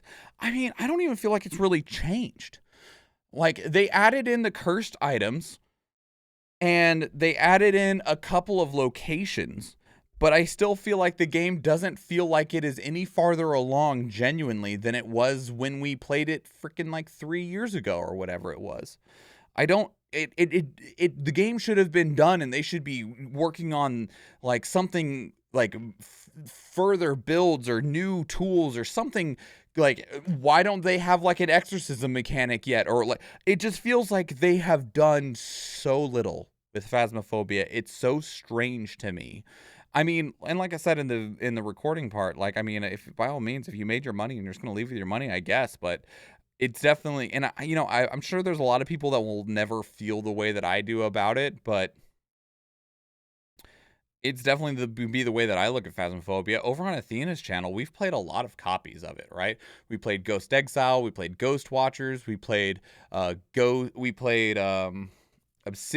we played Ghost Exorcism Incorporated, and there are things about those games, like, it's very clear that all of those games in one way or another stole things from Phasmophobia, but then they did other things that made them unique. Ghost Exile has a really fun banishing system. There is a level of suspense and like difficulty that exists in Ghost Exorcism, and Ghost Watchers is probably, is it Ghost Watchers? Yeah, Ghost Watchers is probably the best looking and best running of all of these. Obsidio has some really cool mechanics to making like the environment like do more and feel more meaningful. And it's like, Phasmophobia, just take some of other people's ideas and implement them into yours. That's what everyone else fucking does. Make your game more than it is. I don't feel like you guys ever do fucking anything to make this game feel different than what it was when it first launched into early access. It sucks.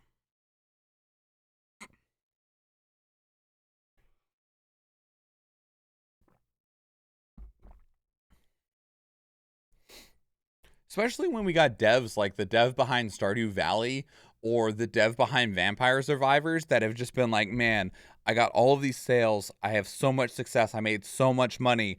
Let's do shit with it. And they just turned right around and just kept on pumping and pumping and pumping stuff into their games. And it's like, here's 2 great examples of people that did exactly what you did, Phasmophobia, in terms of release these super indie games that were wildly successful. And then when they got so much out of it, they just did what they could to put as much back into it. They're still millionaires, right? Because they did not spend millions and millions and millions of putting extra content or further developing their game. They just went, sweet, I don't have to worry about food anymore, and I can just make the game and really just push further development. And I don't feel like Phasmophobia has done that. It's super unfortunate. This one definitely pains me the most to put on my ugliest games list, and that is Bayonetta 3. Now, I will say, this is an incredible game. I loved this game. I recommend this game. I love it. It was fun to play. I thought the story was fun. I liked the characters, both old, new, and returning. I love this game, okay? I like the Bayonetta franchise as a whole, and I was very, very happy with Bayonetta 3, even though a lot of other people were not. However, as we talked about earlier with Xenoblade Chronicles 2, we're back with this same issue of it's a Nintendo Switch exclusive. Now, Platinum Games has shown that they can do some pretty impressive work within the limitations of the Nintendo Switch. Back in 2019, they released a little game called Astral Chain that is definitely very much in the same vein of what Platinum Games is known for, games like Metal Gear Rising Revengeance and, of course, Bayonetta. And it ran pretty damn well, made my Switch overheat, but it ran pretty damn well, but they confined themselves to more limited spaces to get it to run as well as it did. Bayonetta 3 went bigger. It was more bombastic, bigger environments, areas, everything. And you can feel how much the Nintendo Switch is strangling this game, because it's like the cutscenes they look pretty good. They don't look as good as they could. Nothing about this game looks better than Bayonetta 1 did, and Bayonetta 1 released in 2009 on the PlayStation 3, 13 freaking years ago, okay? And like, I don't know if the PlayStation 3 is stronger than the Nintendo Switch, but at the very least, it freaking feels like it, right? And it's so unfortunate because Bayonetta should be this massive, bombastic game. It's ridiculous, right? It is Devil May Cry, but more in so many ways. And everything, the environments, the gameplay, the cutscenes, everything just feels held back by the Nintendo Switch. And I'm not even willing to blame the devs, because some people are like, oh, it's because you could do good things on the Switch if you just take more time. Look at Breath of the Wild. Breath of the Wild runs at 25 frames per second, nerd. God, it's not the end-all excuse. And they use things like volumetric fog to hide a whole bunch of details to get the game to run even at what it does run at. And trying to get a game like Bayonetta 3 that is large scale to run at 60 frames per second and not have these bland, devoid environments is just not possible on the hardware. And it pains me to know that this game will never be as good as it should have been because of the limitations of the Nintendo Switch. I mean, it could have been on anything else. I don't care if it, like, Bayonetta 3 was originally for Xbox and then got ported to PlayStation. I don't care what it's on. It just sucks that it's on the Nintendo Switch.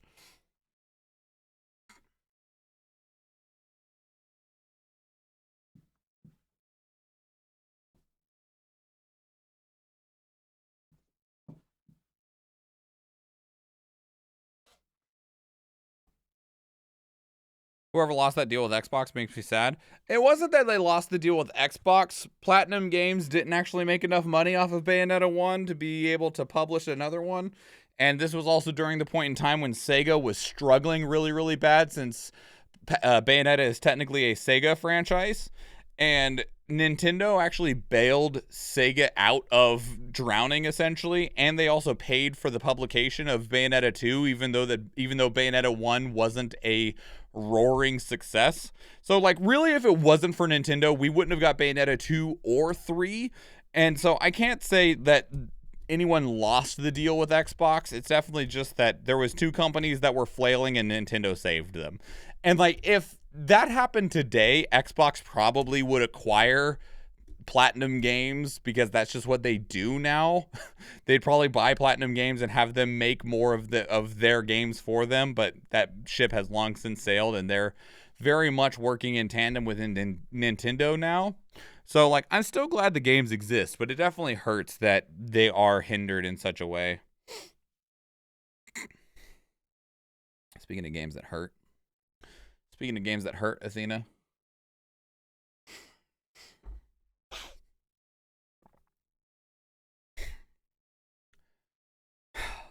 Number 2 is Tales of Arise.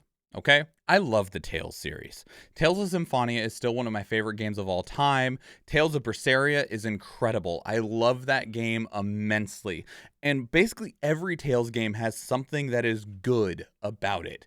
This is a very seasoned, beloved franchise. There's like 17 games in this franchise, and I'll start out by saying that Tales of Arise is a good game. In fact, it's probably even a great game. It's got really good visuals. It's really fun to play. It's probably one of the hardest Tales games that I've ever played, at least especially when it comes to the bosses, right? It has a really good story, incredible, memorable characters, like probably some of the best characters on an individual basis in the entire franchise. And the problem is that this game is long. Okay? And I'm not saying that as some nerd that just plays like 20 hours of Bloodborne and just like, that was good. Oh man, 30 hours of RPG. I can't do it, man. This game starts out great. This game starts out fantastic. And it has this main arc that you're dealing with. I'm going to try and keep this as spoiler free as possible. It has this main arc that it feels, it's got this great pace, right? It's got this just great momentum, this build up as you're meeting new people and taking down new enemies and seeing new environments. And then you conclude this first arc. And when it comes to its natural conclusion, they could have rolled credits and I would have been like, this game, 10 out of 10, amazing. It's incredible. It's one of the best RPGs ever made. The game doesn't end at that point. In fact, you're only halfway through the game. There's two halves of this, okay? There's when that initial arc starts and stops, and then there's everything that still has to happen after it. And that first half, incredibly well designed, well paced, fantastic. The second half is not. It is not. It is so much not. It makes me think of a lot like Dragon Quest XI. Dragon Quest XI, you're trying to collect the Dragon Balls, not literally. And once you do that, some shit happens, and then you fix what the shit happens, and then you're like, yeah, all right, that feels good. And then they're like, but what if you kept going? And it feels the same way here in Tales of Arise, is that you do all these cool things, and then you finish this big, massive journey that you've been on, and then they go, but what if you kept going? And I didn't need it to keep going. It overstays its welcome, and there's a lot of questions that never get answered because they never had the chance to get answered in that first half of the game. So then I guess they decided that they needed to answer them in the second half. But because they're already in the second half of the game, they just start exposition dumping on you. Just characters having these long, drawn-out conversations about shit that doesn't matter anymore because it's all stuff that's already done and over and gone with. I don't understand the design philosophy around the back half of this game. I still liked the ultimate conclusion of it, but man, is the second half just a massive stain compared to the absolute masterpiece that was the first half.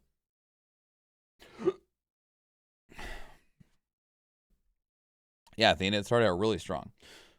Did my camera get shorter? I feel like I lost some headspace. We couldn't smash the button fast enough to keep going, but it kept going. It just kept going. It kept going. Just like Dragon Quest. Dragon Quest just kept going. And you're like, Dragon Quest, can you fucking stop? Can you quit it? Can you fucking stop? Why are we still going? Why have I been to this place 5 times now? Stop it. Just move on.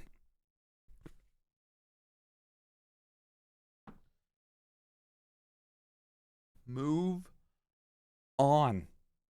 Nah. I quit Dragon Quest XI when that happens, as the game wouldn't.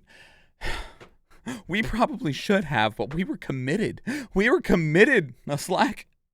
And I felt the same way in Tales of Arise. I was like, we're committed, but this game has gotten so much worse. Like, after you beat the freaking blue crow dude, it's just like, all right, well, that felt great. And then they're like, yes, but wait, a month later, the story continues. And it's like, I mean, I guess we didn't solve all the problems, but wait, there's more. Oh, God, there's more. Fuck. Fuck. All right. Number 1 is It Takes Two. Okay, I know this game got Game of the Year in 2021. Trust me, I know. I was paying attention, all right?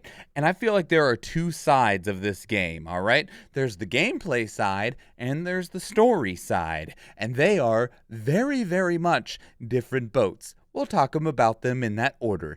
Gameplay. This game's really fun. Stellar. Cute. Great co-op experience. I loved playing it. I absolutely loved playing this game, especially because I played it with my partner in life. We had a great time together, solving puzzles, coordinating our abilities and stuff. Fantastic, incredible co-op experience. Okay? Then we move into the story, okay? And I will keep this as spoiler-free as possible. But what the fuck is this game's story? Okay?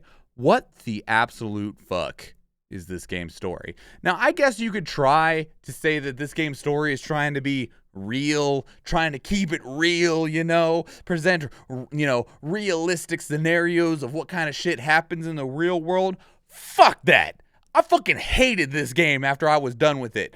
I absolutely despise this game. I cannot think fondly of this game because of this game's story and some events that happen in it. This game's story is ugly. And it's not ugly in like it's poorly written. It is ugly in a way that nothing should ever be ugly. It's ugly in a way of stories where when you ask someone about like what happened to them, they just say, I don't want to talk about it. Or, sorry, that's hard for me to talk about. It is ugly. And it is memorable for how ugly it is. I don't recommend this game to anyone. Absolutely anyone. And it's really unfortunate because it's only a few moments, a scene here, a scene here, a scene here, but those scenes stick out so brightly like a wine stain on a bright white sheet, right? This is an absolute mar on what would otherwise be an incredible game and a stellar experience. But because of these absolutely atrocious moments, this game is despicable. I don't believe it should have won Game of the Year, and I don't recommend it to anybody, and it will forever be one of not just the ugliest games of 2022 for me, but one of the ugliest games of all time.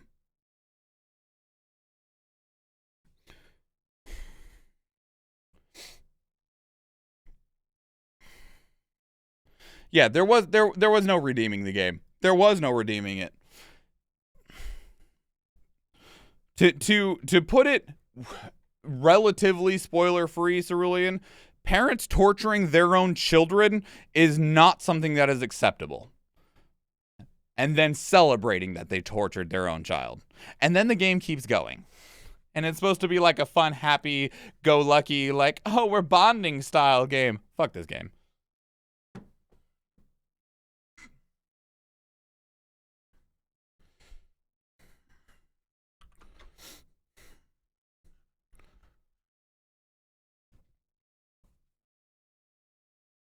All right. Now the outro. So that concludes my ugliest games of 2022. Let me know what your thoughts are.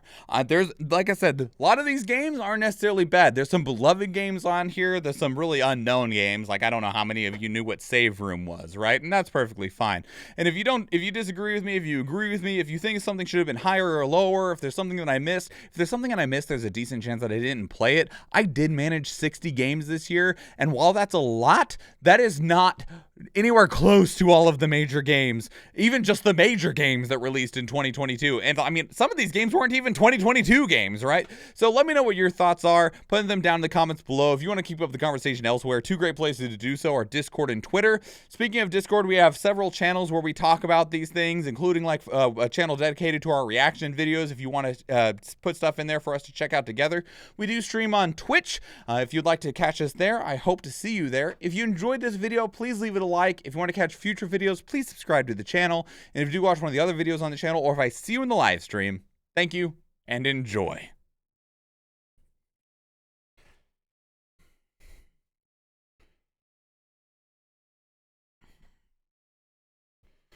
I didn't see it much, but then I wonder about the realism of this make-believe scenario to fix social issues. It doesn't fix anything. It just makes you hate the characters that you're playing as. Like, it doesn't feel like anything that even feels marginally along the lines of how a normal human being Not just a parent, but how a normal human being would behave.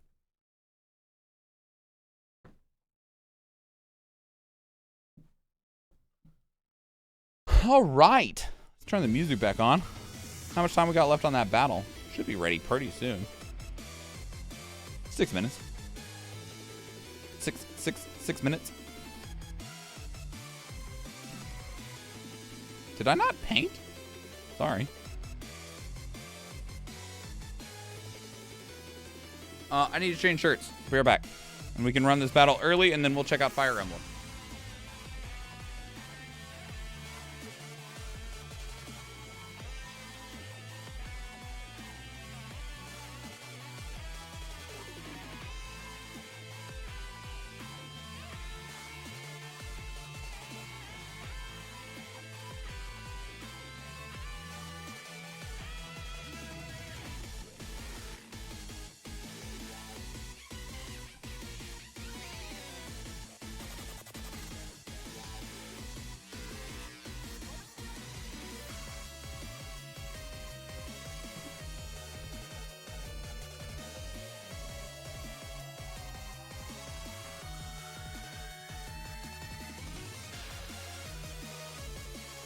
Yeah.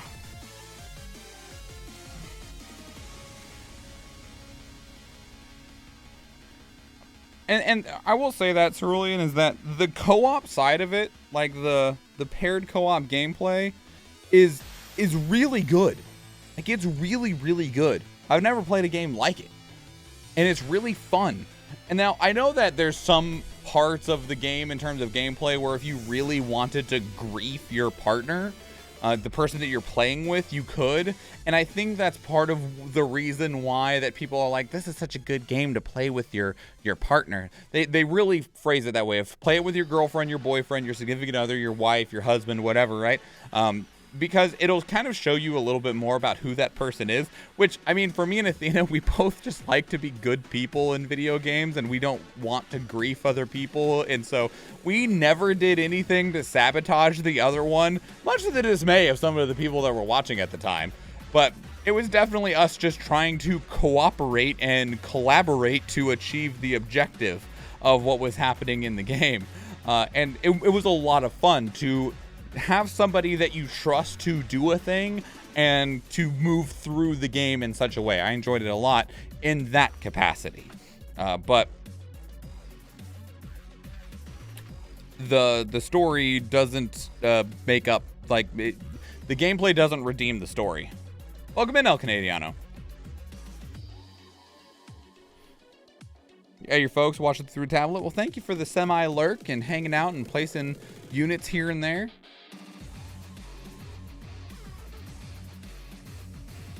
Hey, I appreciate that lurk number all the same, El Canadiano.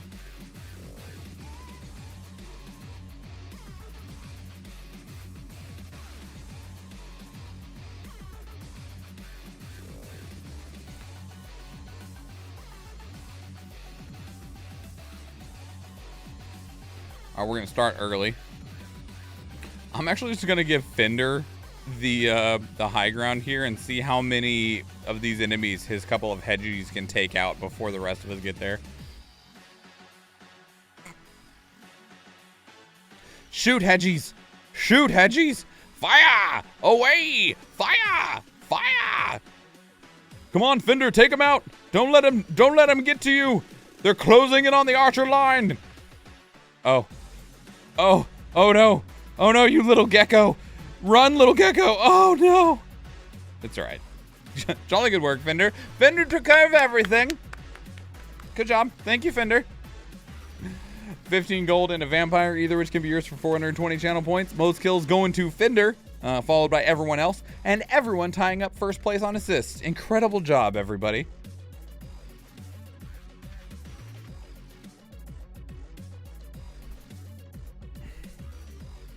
Fender with a vampire, Athena with the gold.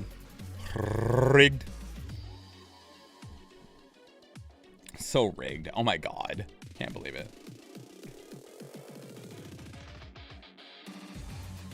I need assists from buffing, huh? We could try and get that with a Centurion. I think we're actually going to go down here, though. Yeah, we'll go down here.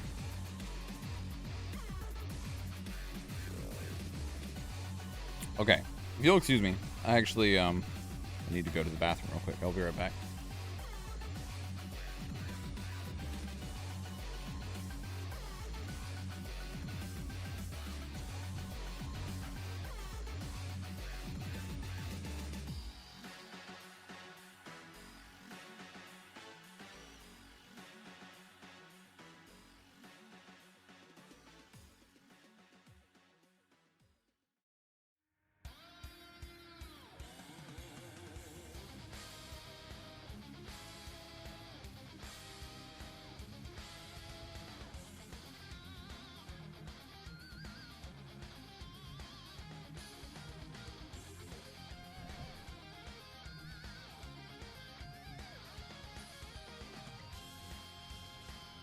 Okay, now let's get ready for Fire Emblem. Think only Flags and Templars work for that one? We'll see. If I don't get any buffing assists on it, then I'll just use some meat. Or I'll place a flag bearer or something. Alright. Let me get these. How dare you? Let me get these Fire Emblem trailers open. And I'm really happy because I had this as a potential for last week for us to react to, but there was a trailer that was in Japanese that had only come out like a day before we were supposed to do the trailer reaction for it. And I was like, man, it's only in Japanese. I wonder if I wait a week if it'll come out in English. Came out in English. Yeah.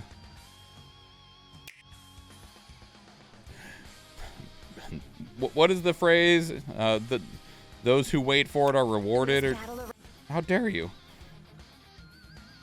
To be honest, as a captain, I use meat most of the time. I don't feel like I'm hardly getting any meat anymore, but I guess I also don't do PvP basically at all, or dungeons, and I know that they come out of chests. So good things come to those who wait. Thank you, Athena.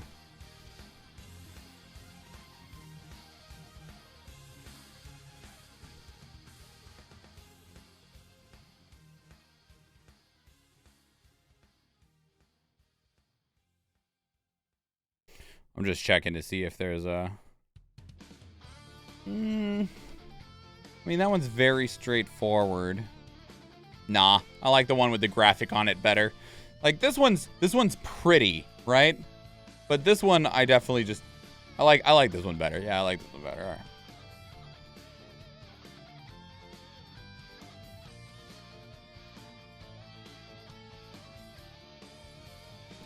Oh yeah, PvP is on hold. You're right, Athena. I completely forgot about that.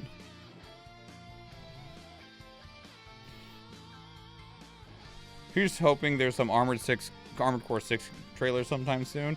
Yeah, I think everyone... Okay, well... No. I think everyone's interested to see what Armored Core 6 gameplay is going to look like. There's old Armored Core fans that are like, is it going to look like Armored Core? And if so, is it going to be more like Armored Core 2 or 4? And then you have a bunch of Soulsian and From Software fans that are like, the fuck is Armored Core? What is this game going to look like? I wonder if Captain TV put PvP on hold because the PvP rewards were getting expensive. They fucking were giving away Switches and monitors and shit.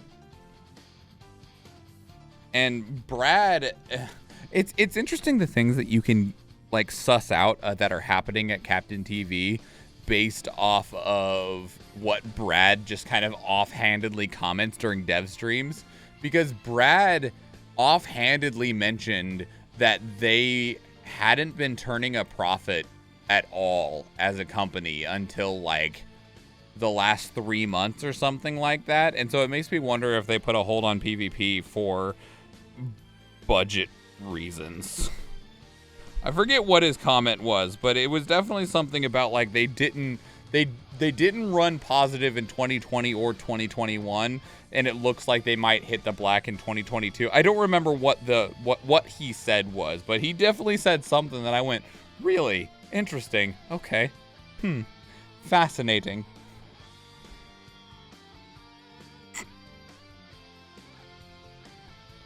Brad just randomly mentions shit.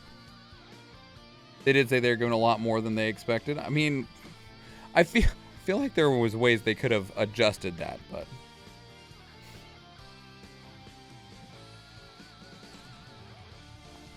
all right, everybody. Put in your YouTube swans, your high swans, your pog swans, or whatever emote fits your fancy. This one's going to be a little bit of a long one because I know that one of these trailers is like 5 minutes and another one is like 6 minutes. So we'll be here for a little while talking about Fire Emblem Engage.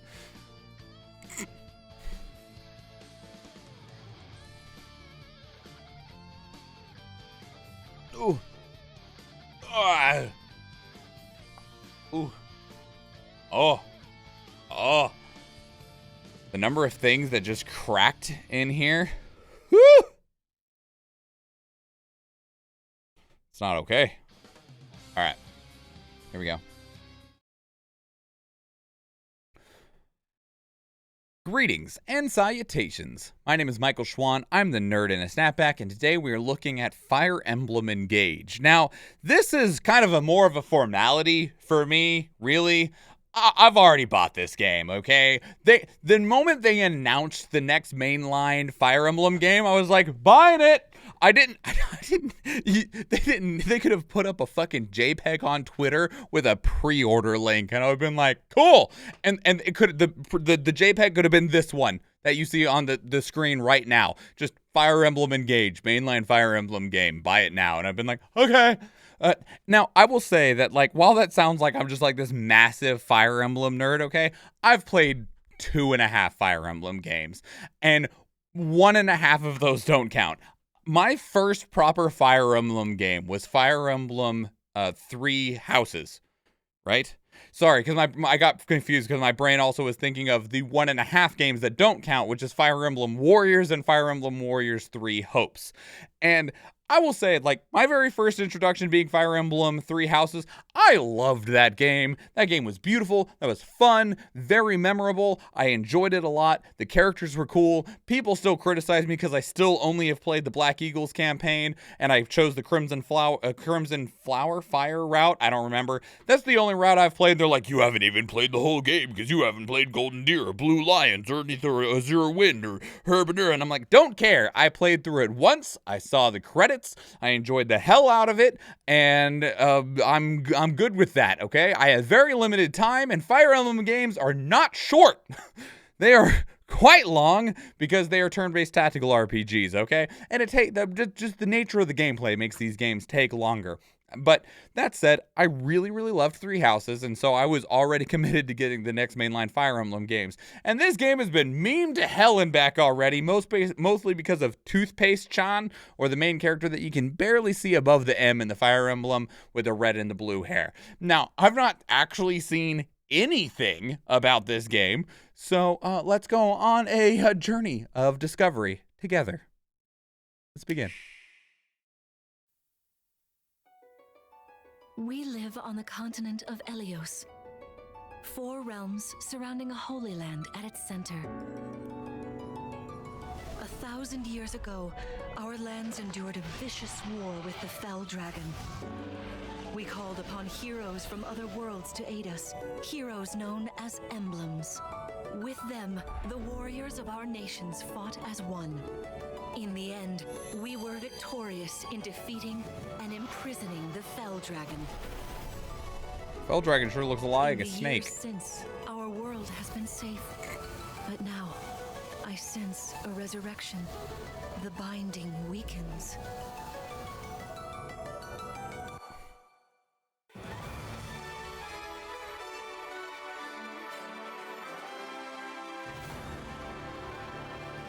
Cool.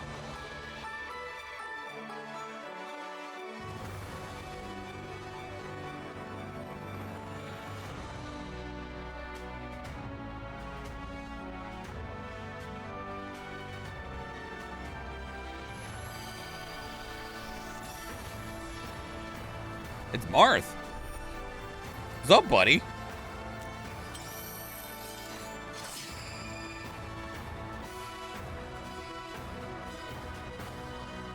You're awake!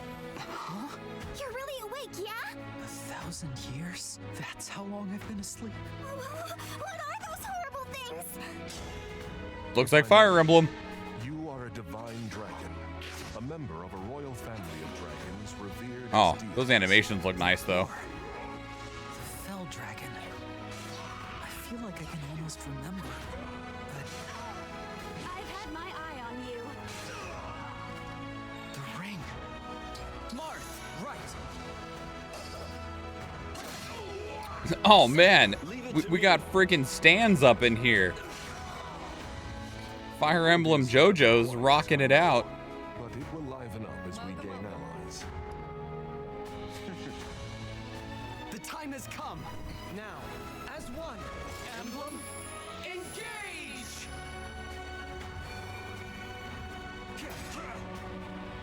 Did we freaking fusion technique with Marth? Please grant me your strength.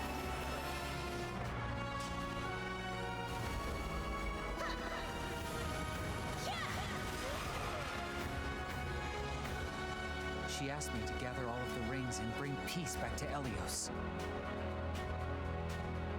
It's a cool fucking looking dragon.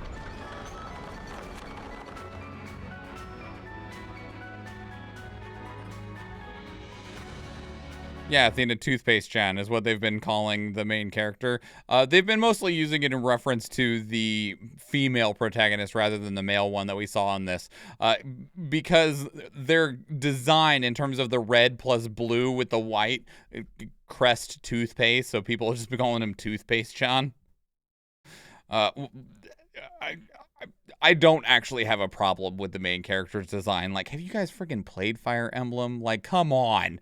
Like, these games are so anime and so weeby, and you're going to complain about an anime character design? Like, seriously, are you new to this? All right, anyway, so that was the initial announcement trailer from September of 2022. That was one of the things, is that this game was announced in September and is releasing in January, and it still has the January release date. It hasn't been delayed, at least at the time of this recording. So for a game to be, a pretty major game to be announced and then released 4 months later, I like this. Please, I beg of you, gather together all 12 rings. When your scattered memories return to you, you must fight on with the utmost divinity. Wonder if all 12 rings are previous Fire Emblem characters. I understand. I'll collect the rings. I swear to you. Oh, we pinky promised. That's fucking adorable. Oh my god. Help me. Lend me your strength in this fight. I am known as Marth, Emblem Marth, to be clear. It Yeah, is we know who you are, Marth. I was able to answer your call because you remembered me. But then, a dark presence emerged. It's like a wyvern. Someone. Hello, crazy dragon. What was I like? Well, you were kind, as you are now. There's no need to remember everything at once. The animation work, again, very beautiful, very striking. Please, come with me to Firene. The alliance with Brodia took some doing. Their king's an ambitious man. Brodia, the Kingdom of Might. It's a giant arrow. I greet you as the Crown Prince of Brodia. Solm is an open-minded country.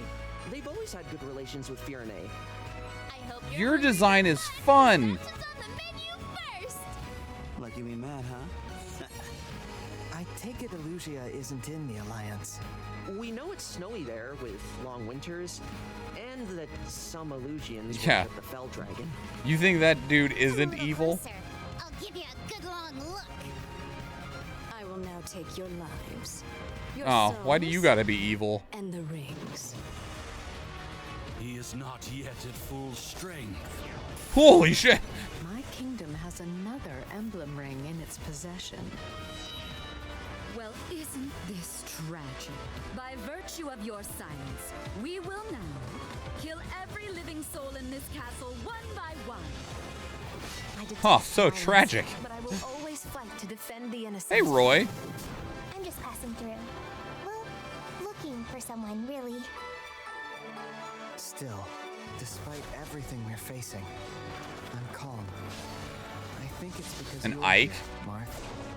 We're not going anywhere. I only recognize these characters because they're from Smash Brothers, by the way. I still have actually only played 3 houses. You silly divine dragon. Did you think emblems were just a you thing? Not by a long shot. Marth? Oh, it's evil Marth. You can tell because his hair turned red. It just looks like Ganondorf right there. Everyone you care about, they are all dead.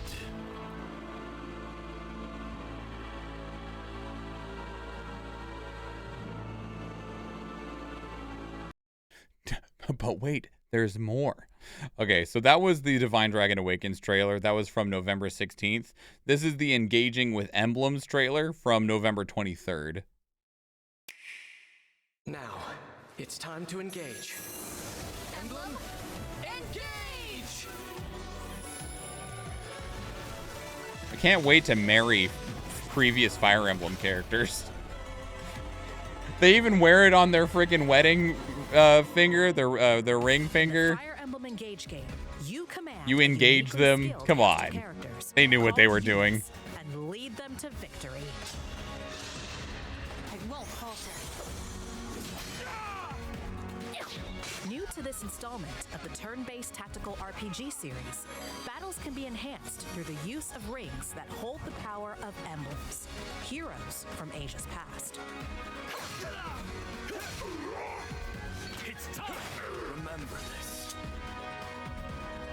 When equipped with emblem rings, All these rings are making me think of the Isekai Oji-san series. their power and giving the units access to special skills. As you can see, there's a significant difference when confronting the same foe. Oh yeah. Guided by the emblems. You can even take your battles a step further by engaging emblems and fusing them with your units. While engaged, Oh, that looks you can fucking use sick. special weapons and engage skills that grant your units special abilities. You'll also be able to unleash powerful engage attacks to decimate your foes.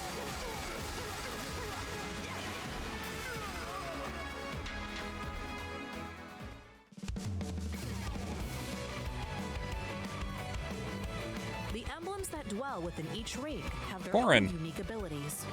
If you require Byleth. strength and swiftness, I am all too happy to oblige. Here we have Sigurd, emblem of the Holy War. He has excellent mobility, and his Gallop Engage skill vastly increases the unit's movement.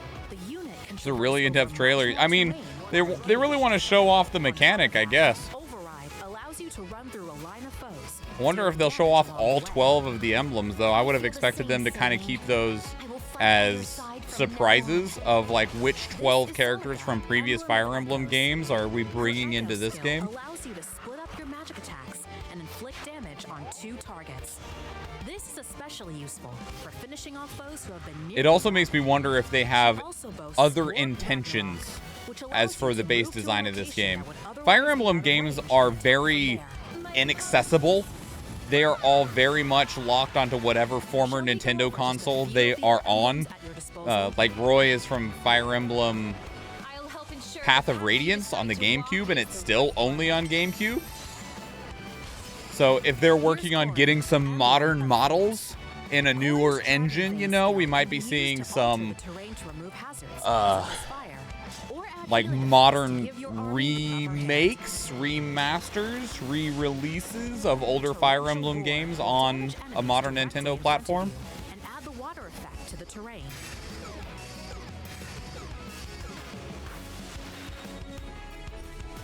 Use my power to guide everyone. This is Byleth, emblem of the Academy.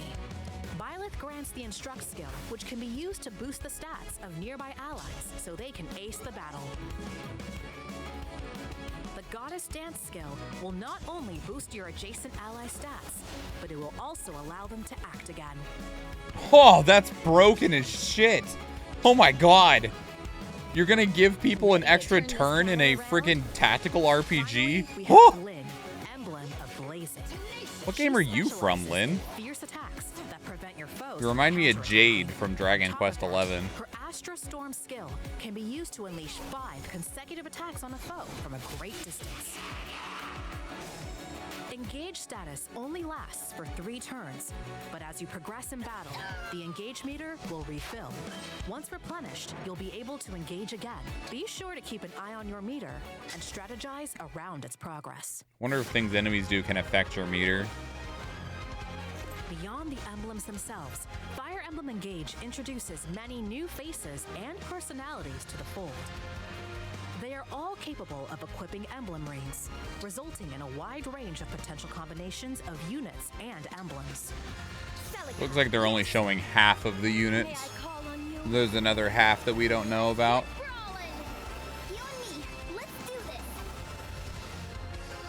Be sure to experiment with different combinations to best utilize your emblems and their abilities.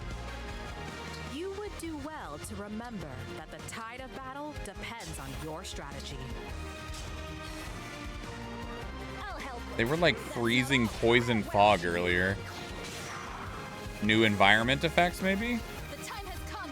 Now, as one. Fire Emblem Engage. Available January 20th, only on Nintendo Switch. I'm gonna Digital get it. pre-orders are available now. Yeah, one real quick thing that I want to touch on is this part right here. So it looks like they got some sort of poison fog going around the sides. This character runs over to the side, and we can see all this fog that's in the corridor to the left. It looks like poison smoke or gas or whatever. And they freeze it, That the tide of battle depends on your strategy. which is unique. Emblems and their abilities. Sorry, I'm going to take one more closer look. You would do well. Engage, remember. Dragon Vein, add an effect. Vein of Ice creates ice pillars that hinder movement. So you can create terrain. Tide of battle Floor plus miasma, ally defense resistance. It's just interesting that it freezes the miasma. Like it specifically froze the cells that had the miasma on it. Okay, so next up we got the expansion pass trailer. Gotta love Nintendo and modern video games in general announcing their DLC before the game's even actually out. The time has come.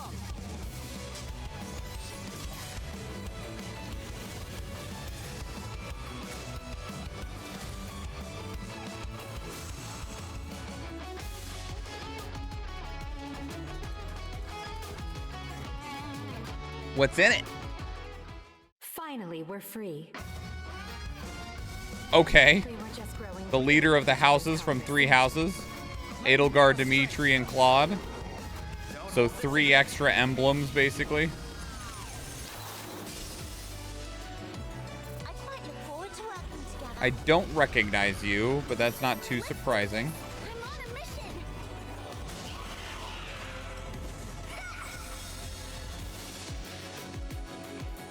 Emblem character Tiki. Yeah, I don't know who you are. Wait, hold on. Okay, I was about to be like, this fucking releases day and date as the base game. Do you remember DLC Quest? I do not. There is also 3 more waves of DLC, which will probably most likely be more characters, and there will probably be at some point in this a significant story DLC, because there was DLC for Fire Emblem 3 Houses. For those who slither in the dark is the name of the faction that it was focused on. You didn't play as them, you were playing against them. And it was a pretty significant chunk of story DLC that existed there. Okay, so this is the newest trailer. This just came out 3 days ago on December 15th. This is the one that I was waiting to get an English version of. This is the Welcome to Somniel trailer. This is talking about your home base, or where you hang out and talk to and interact with characters, and it could be part of the dating mechanic side that exists within, I believe, most of the Fire Emblem games.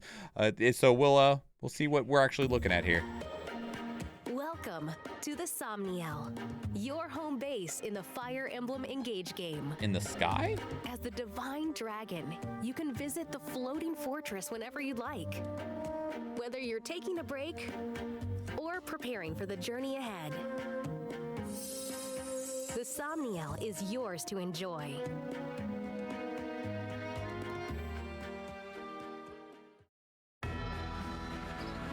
The Somniel has 3 main areas of focus. Gotta have our fishing mini game.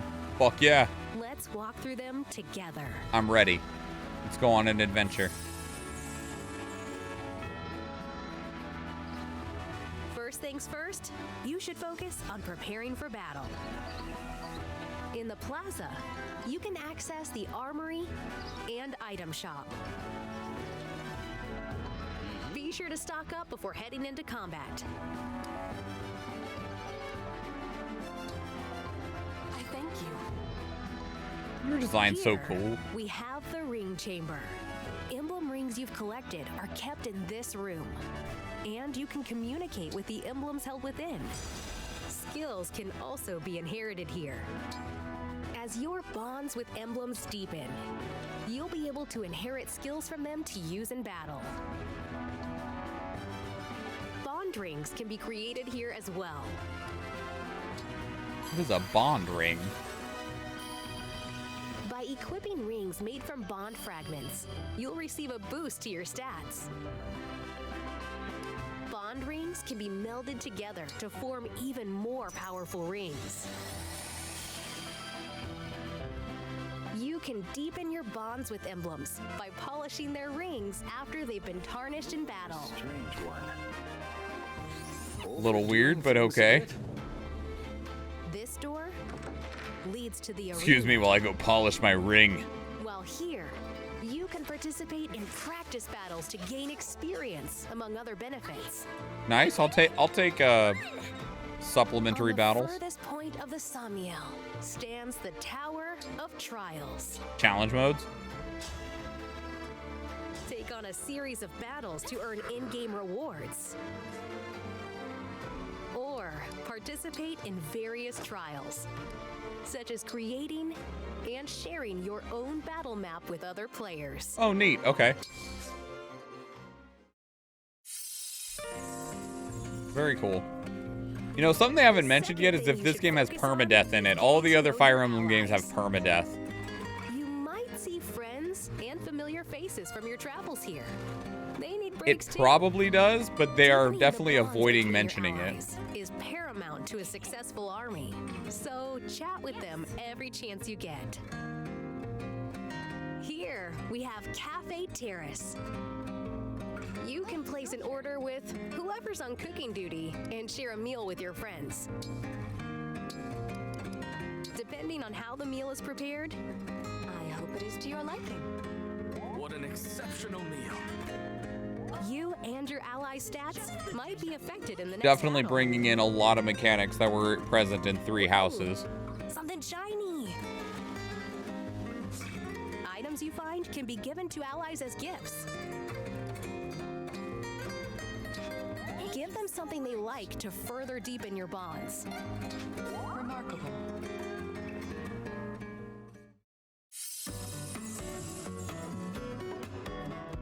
The third I thing saw to a dog. focus on in the Somniel is everything else. At the farmyard, you can take care of animals that you find out in the world. Can raise a Bring camel, lots a of donkey, and a animals to cat their all at the same time. forever home, and you might be rewarded. Speaking of animals, there's also a mysterious creature called Sami, who has been here since time immemorial. Legend says that good things come to those who care for it. Well, you can pet it. That thing just poop out a bunch of Purchase icicles? clothes and accessories at the boutique, so you and your allies can slay in style. Who wrote this script? Holy shit. And in the training yard, you can work out to temporarily boost your stats. I haven't seen anything in terms of time management. 3 houses had a very rigid time management mechanic, which, like, was rough because you really had to balance out, like, what you were gonna do each day that you had. Excellent. It's nice to kick back and focus on something other than the battles ahead. That looks fun. This quaint Makes me think of the structure is rail car game Amiibo from Final Fantasy Gazebo. VII. Tap compatible amiibo figures to receive useful items. By tapping amiibo from the Fire Emblem series, you'll receive that emblem's attire and music from games in which they originally appeared. Neat.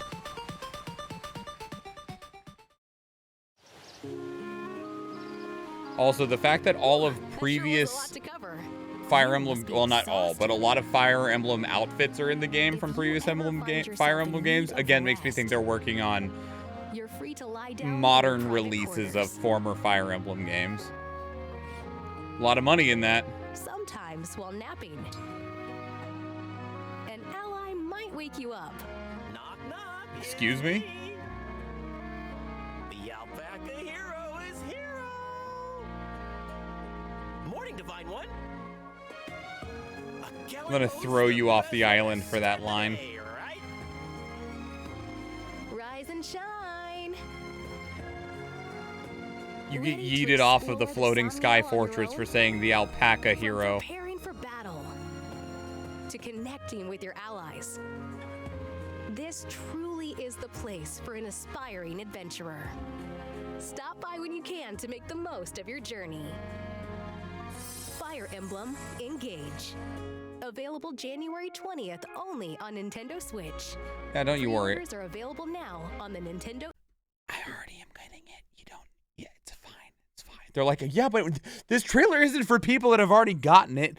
Oh, sucker, nerd. Anyway, so that's Fire Emblem Engage. I do believe there was also one other thing that it wasn't mentioned in any of these trailers, and so I was waiting to see if it was mentioned in any of these trailers. I do believe that there was either like a developer interview or something along those lines. Where's a good shot of the main character? Is that there is a sort of karma mechanic in this game, or a good versus evil mechanic in this game.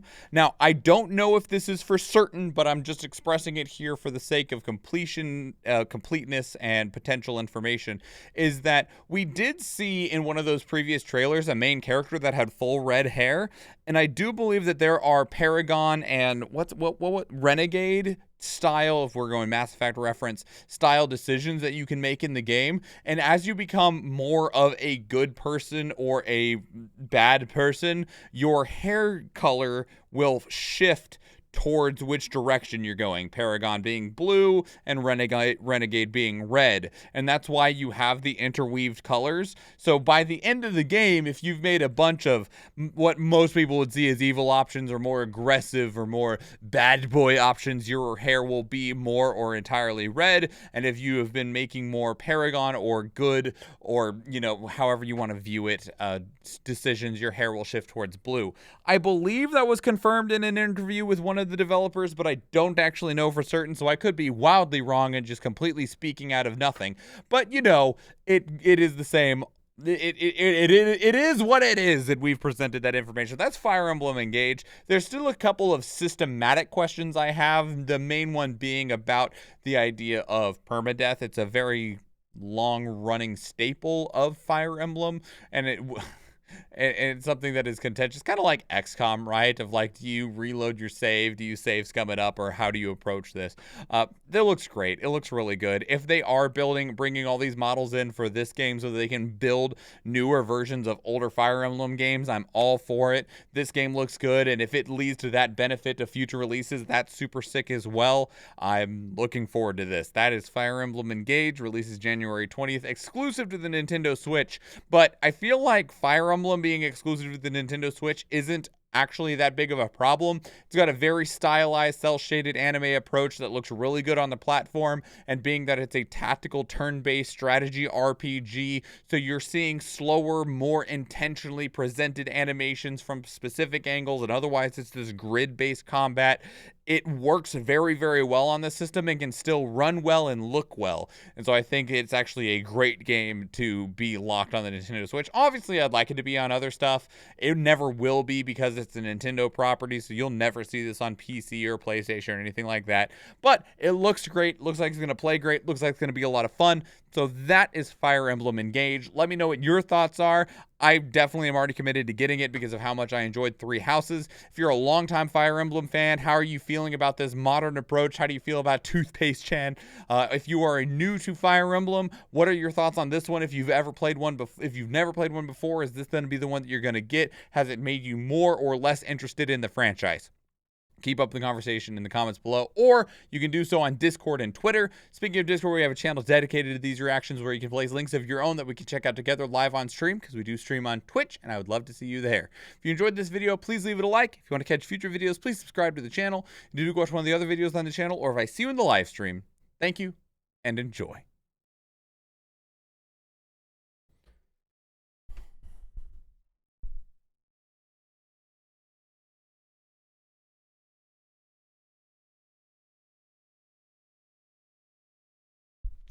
Alrighty then, everybody. Shall we run a battle?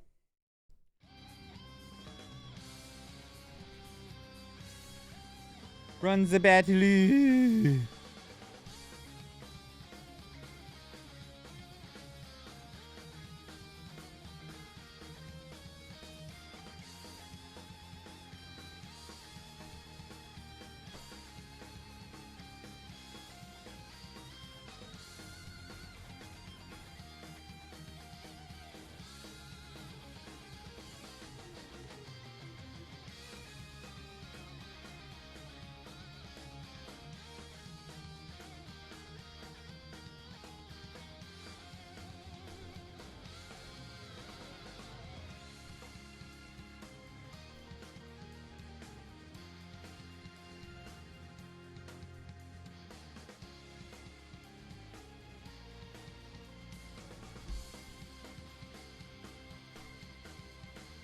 Three rogues and 20 gold. Going to El Canadiano and Athena. Most skills and assists both going to Wild Stream.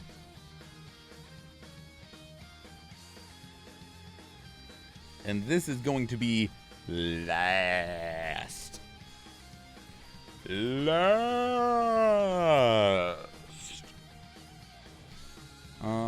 think Templar is still on cooldown. I did not get any assists from buffing. That's okay. We'll try it with Berserker. Why not?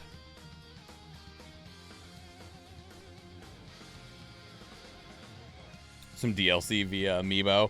Yeah, the thing with that, though, Cerulean, is that if you can get all of the RFID tags from Amiibos for like all of the Amiibos that exist for dirt cheap. Like, people will just buy a bunch of RFID tags, load them up with the RFID identification of the Amiibos, and you just get like a little chip that has like the picture of what Amiibo it is on it. So if you really wanted the Amiibo DLC, you could spend like $30 and get every Amiibo that's ever been made, and then you just have the little chips for when they do the Amiibo DLC.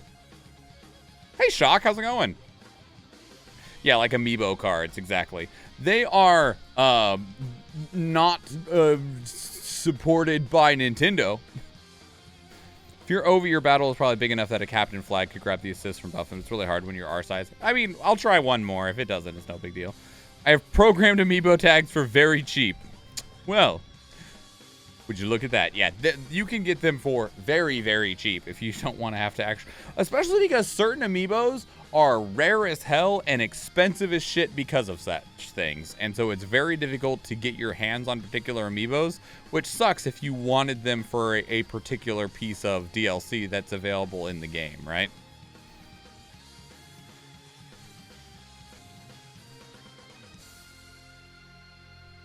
But that option at least exists. And I will let you know, because I know, that you can literally buy them off of Amazon. Pre-programmed and everything. Just a big old bag of Amiibo tags for like, I think they're like $40 last time I checked. I think that was for every single Smash Brothers Amiibo. I think they normally have them in bundles because of the specific games that they're relevant to. So, all right, on to the next one, everybody. Put in your YouTube swans, your hi swans, or whatever emote you want to say hi to the new YouTube video. People sell program ones for like $1 to $2 each. I did them for Animal Crossing, then I just did it myself. Yeah, it's not difficult if you have the means to do it, but also if you don't want to bother with doing it, it's not difficult. Did Toys for Life kind of die off as well? I'm not even confident of what Toys for Life is.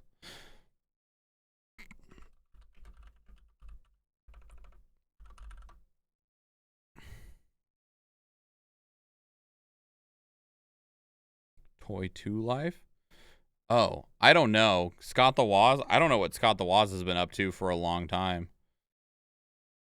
Oh, wait. Toy to life is an interesting feature in some video games, allowing you to... Oh, okay. The concept of the idea. Outside of amiibos, yes, I'm pretty sure that they are just completely dead.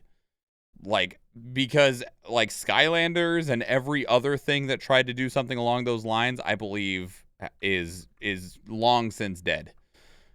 Okay. Here we go. Greetings and salutations. My name is Michael Schwan. I'm the nerd in a snapback, and today we are checking out Valkyrie Profile Lenneth. Now, Valkyrie Profile Lenneth is a remake of the original PlayStation 1 game from like 1999. But here's the interesting thing about this, okay? So Valkyrie Elysium released earlier this year, and it was not literally a remake of Valkyrie Profile, but that's kind of what it was positioning itself to be. Was like, we're going to make a modern release of a Valkyrie game, and we're going to put it onto modern consoles. But when they announced that, they also announced that Valkyrie Profile Lenneth would be coming out as well. Now, Valkyrie Profile Lenneth is actually already out on your phone. It's not available on consoles, and they had announced that Valkyrie Profile Lenneth was going to be coming out on PlayStation 4 and PlayStation 5. And it was supposed to release in tandem right alongside Valkyrie Elysium back in September, and it ended up not releasing at the same time. It got delayed, and then it was supposed to release with the Steam version of Valkyrie Elysium. It didn't make that release date either, and now it's supposed to be releasing on December 22nd. Here's the weird part about that, though. Because it's releasing is why we're coming to check the game out. However, there's not a trailer for the modern release of Valkyrie Profile Lenneth. We have two trailers. We have two of them. We have the reveal trailer from 2018 and the gameplay trailer. Both of these trailers are 4 years old because they're trailers for when the game was coming out on mobile. All of the announcements for Valkyrie Profile Lenneth coming to consoles on like this year have all either been tied into Valkyrie Elysium announcements or like random blog posts. There is no media for this game whatsoever at all, and basically no advertisements whatsoever either, which makes me really have some concerns about this because Square Enix has a really bad track record when it comes with ports.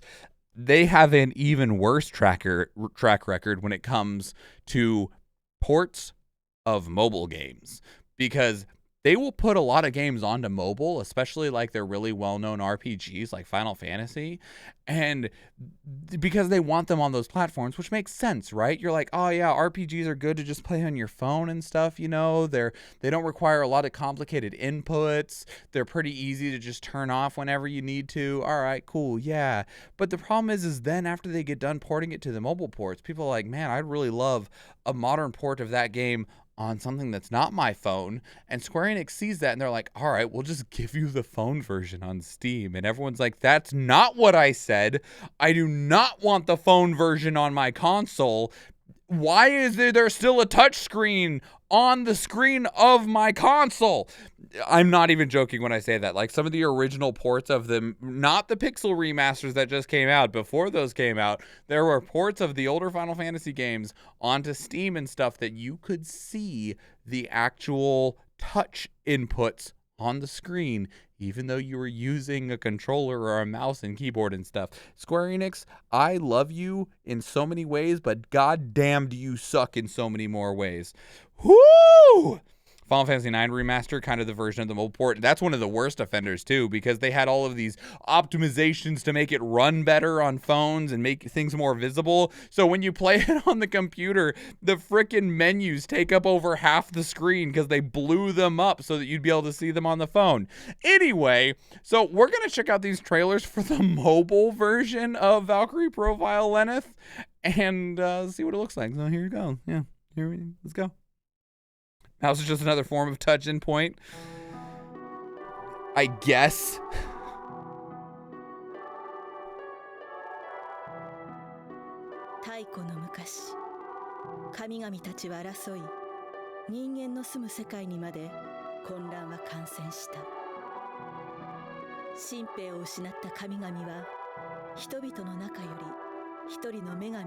There's no actual gameplay.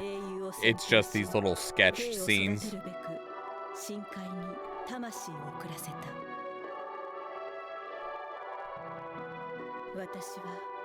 Valkyrie Profile smartphone. Square Enix with their incredible job with naming games. 私は死神なの。お前は死神とどこが違う。今この時を大切にしましょう。俺は王のためにどんな任務もこなしてきた。神をも誇るのだ。評価に値しないわ。世界の終末、ラグナロクが近い。俺は俺のために生きるバルキュリアよ。愛しき者よ。俺は誰にも悲しい思いをさせたくないんだ。私は魂を選定する者。私は どうしたらいいの？償うこともできない。取り返しも。Oh, that's the game noises. Okay. いや、こんなの。いや。バルキリープロファイル。Okay. So now we'll go to the gameplay trailer.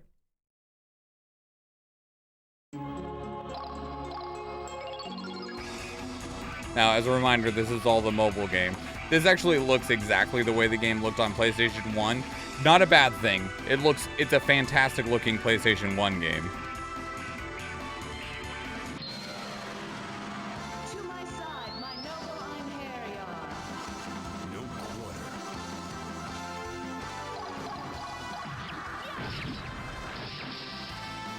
It shall be engraved upon your soul. Divine assault. Nibalan Valesti. It was also wild because even the original release, a ton of the game is voice acted. Not even just in combat, just like regular moment-to-moment character dialogue that's not even like story focused has a lot of voice acting in it, which was wild for the time, right?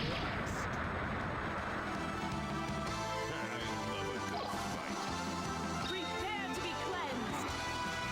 Divine assault. I'm pretty sure this enemy is like well dead, but they're just showing off the combo system that exists within the game.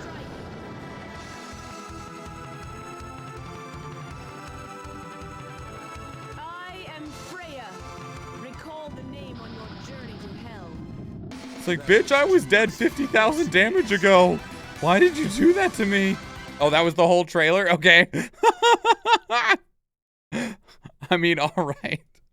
So again, like I said at the beginning of the video, there actually is absolutely nothing in terms of a view of what the PS4, PS5 version looks like. I'm guessing that it looks exactly like what you just saw, with the exception of that the on-screen touch controls should not be there anymore. So there's probably a slightly different UI to it. I'm not sure what it'll be. I don't know why this is touted in such a way that it is, because it wouldn't be, in my unknowledged opinion, to be able to just bring the PlayStation 1 version forward. I mean, you still have all of the same buttons and everything that you do from the PlayStation 1 on the PlayStation 5, so the inputs could all be exactly the same. So I'm not sure if there's anything that's going to make the PS4, PS5 release unique or special in any way, but that is what you're looking at getting. So, you know, yeah. Guess we'll find out soon, maybe. Unless it gets delayed again. So that's Valkyrie Profile, Lenneth. Let me know what your thoughts are down in the comments below. Are you a longtime Valkyrie Profile fan? If you're a new to the franchise, what are your thoughts at this point? If you played Valkyrie Elysium, what were your thoughts of that game? And how do you feel about maybe trying out the original game now that it's going to be available on the modern consoles, at least PlayStation 4 and PlayStation 5? You can leave all those thoughts down in the comments below. I'd love to hear from you. If you want to keep up the conversation elsewhere, two great places to do so are Discord and Twitter. And speaking of Discord, we have a channel dedicated to these reactions where you can place links of your own that we can check out together live on stream, because we do stream on Twitch, and I would love to see you there. If you enjoyed this video, please leave it a like. If you want to catch future videos, please subscribe to the channel. And if you do watch one of the other videos on the channel, or if I see you in the live stream, thank you and enjoy.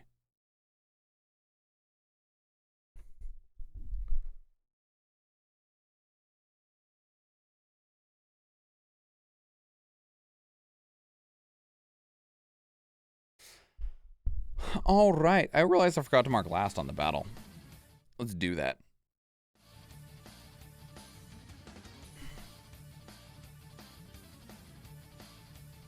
We got 16 minutes, which is plenty enough time. No long video today. Already done and over with, Eve. Already done. We're actually moving into the very last reaction, and then we'll be done with the stream for today. 2 Michael pose?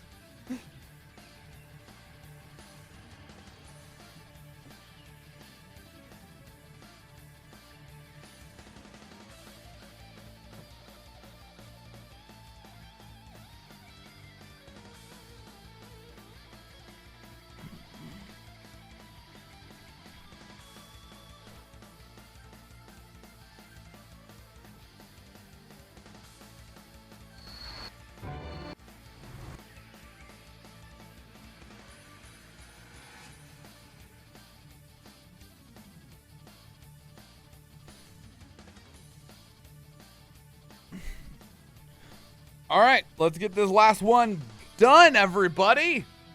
Donezo. That is like unreadable. It's fine. It'll be in the title and everything. Put in your YouTube swans, your Pog swans, your re-swans, your hype waves, whatever emote fits your fancy, whether it's from my channel or someone else's. Let's do this. Ooh. Ooh. All right. Greetings and salutations. My name is Michael Schwan. I'm the nerd in a snapback, and today we are taking a look at Final Fantasy VII Ever Crisis. Now, when we first saw Ever Crisis, if you've watched some of my reactions and you're like, man, this guy just never really goes over the top with his reactions, it's because I'm trying to be genuine about how I feel and not just yelling and screaming for the sake of making this wild, overreactive YouTube video. I show excitement and express my feelings, but I'm not like, oh my god, melting down with excitement. If you want to see probably one of the most active reactions I've ever had, my initial reaction to Final Fantasy VII Ever Crisis was probably the most active I've ever been, and that's because of what this game is. So Final Fantasy VII Ever Crisis is going to be currently a mobile exclusive retelling of the compilation of Final Fantasy VII, and that is the entirety of the compilation. That's going to be the original game, that's going to be Crisis Core, that's going to be Advent Children, it's going to be Dirge Cerberus, it's going to be the Final Fantasy VII Remake, but the biggest one, and the reason that I was so excited about it, is because it's going to be one of the only, well, it is going to be essentially the only way to experience the story of Before Crisis, which is the earliest story that exists within the compilation of Final Fantasy VII. It takes place before the main game, before the prequel to the main game, which is Crisis Core. It is the earliest start point for the Final Fantasy VII story. And it was exclusive to Japanese smartphones in like 1999. And it's not available on any phones anymore. It doesn't work on any phones beside a very specific line of phones that existed at the time. And unless you still have one of those phones from 20 years ago that still works and still has the game on it, there's no way to play it. And so the fact that we will get Before Crisis at some point in some way as part of Ever Crisis is very exciting to me. So this was supposed to be at least out in some capacity already. Ever Crisis, they announced back in like June of this year, I want to say, that they were supposed to have a limited closed beta available for Ever Crisis by like September or something, and then September came and it never showed up again. Everyone's like, where the fuck is Ever Crisis? Yo, Square Enix, hello? Where is Ever Crisis? And then on the other door, they had people looking for Dark Cross or whatever the next next mobile release for Kingdom Hearts is. And so they just got people banging on the doors, didn't say a word until like a week ago when they were like, oh, right. So those aren't happening this year. And everyone's like, you fucking think? It's the middle of December. We figured out that it wasn't happening, Square Enix. Where are they? They're like, well, maybe summer 2023. But they did give us a new trailer. So let's go ahead and see what they have in it. 何しろ班長は初めてだからよ。まあ、長い目で見てくれ。事実はどうあれ、悪評はあっという間に広がるぞ。無名よりはマシだ。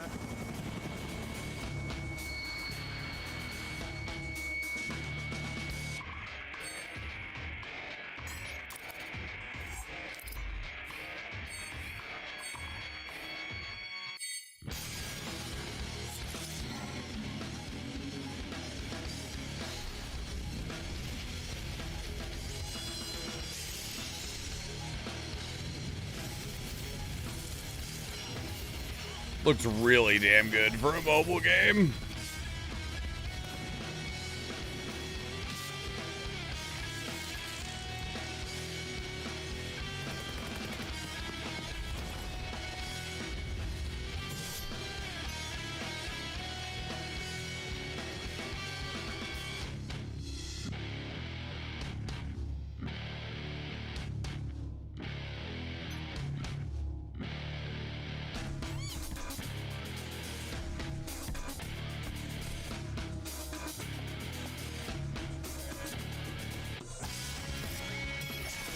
Hey, Red.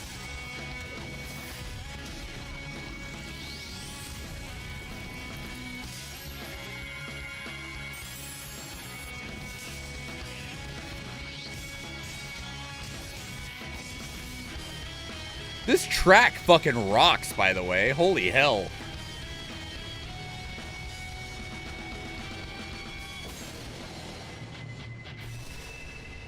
Track was so freaking good. Holy shit. Closed beta test summer 2023. This game is so far away. This game is so far away. If you want to see a little bit more, we do have like some of the initial teaser trailers and stuff that they showed off literally a freaking year ago. Which the thing that obviously caught everyone's attention is for a mobile game, this is what the fights look like. Obviously, while you're moving around the environment, they got these much more like, they're not necessarily chibi, but they're cutesier style models that are moving around these lower scale maps than what we'd see in a full remake or anything like that. And that's perfectly fine, right? But the fact that on a mobile game, they're using what definitely looks like the remake models, and this is a dodgeball style turn-based RPG, so you can see where they're in their dodgeball lines, you got your different abilities at the bottom and stuff. But the fact that these are loaded into a mobile game and look this good is one of the things that was so eye-catching about it. And this was the screen that made me lose my shit, because it's got Final Fantasy VII, Advent Children, before Crisis, Crisis Core, and Dirge of Cerberus. And I do believe that they said that there was even more that was going to be added onto this later, because they do want Ever Crisis to essentially be a cumulative and pseudo-definitive experience to be able to like get all of the Final Fantasy VII story in some capacity. We do know that there's going to be a gacha system in it. It is very likely that this dress that we see Aerith in here, we see that same dress actually here, as well as an outfit for Zack. So this dress that Aerith is in, as well as this outfit that Zack is in, these are almost assuredly things that come out of a DLC, not a DLC, a gacha system of some sort. Most of the time with Final Fantasy mobile games, characters are not in the DLC, in the gacha system, the way that you'd see with some anime style games like Fate Grand Order or like the Dawn Memo game. Instead, you're able to always unlock all of the characters, but instead it's things like their weapons or armor or outfits or stuff like that that is instead regulated to the gacha system. That way you can get all of the characters, but if you want a particular weapon, like their ultimate weapons or stuff like that, or different abilities, those come from gacha systems. I'm not a big fan of gacha systems, but I'm going to have to just get the fuck over it so that I can play Ever Crisis, because damn, does this, like, it looks really good. If it's a way to experience the compilation of Final Fantasy VII, including Before Crisis, That is just something that I am just going to have to accept because that is just the reality of what we have going on here.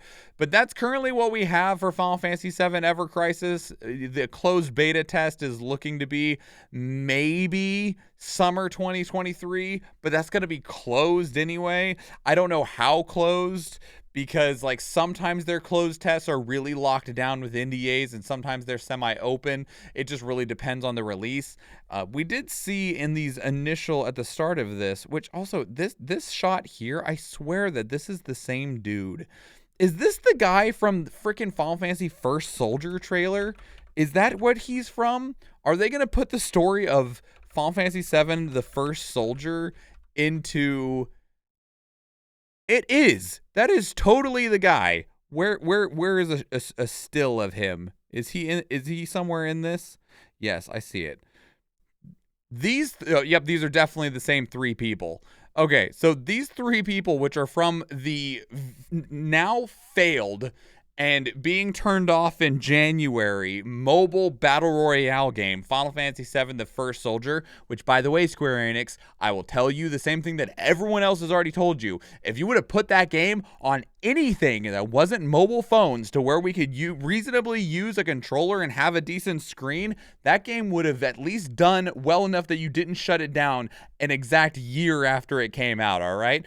Shooters are not good on mobiles, okay? It just doesn't work. It's not a good place for it. But it does make me wonder that us seeing the First Soldier people because this is the First Soldier Tokyo Game Show trailer, seeing these three in the Ever Crisis trailer makes me think that they're also going to wrap into Ever Crisis the story pieces that they put into Final Fantasy VII The First Soldier into Ever Crisis. So, but there was one other thing in here that I wanted to look at, which was this little menu here. Main, allies, equip, party, draws. There's a draw system, but of course there is.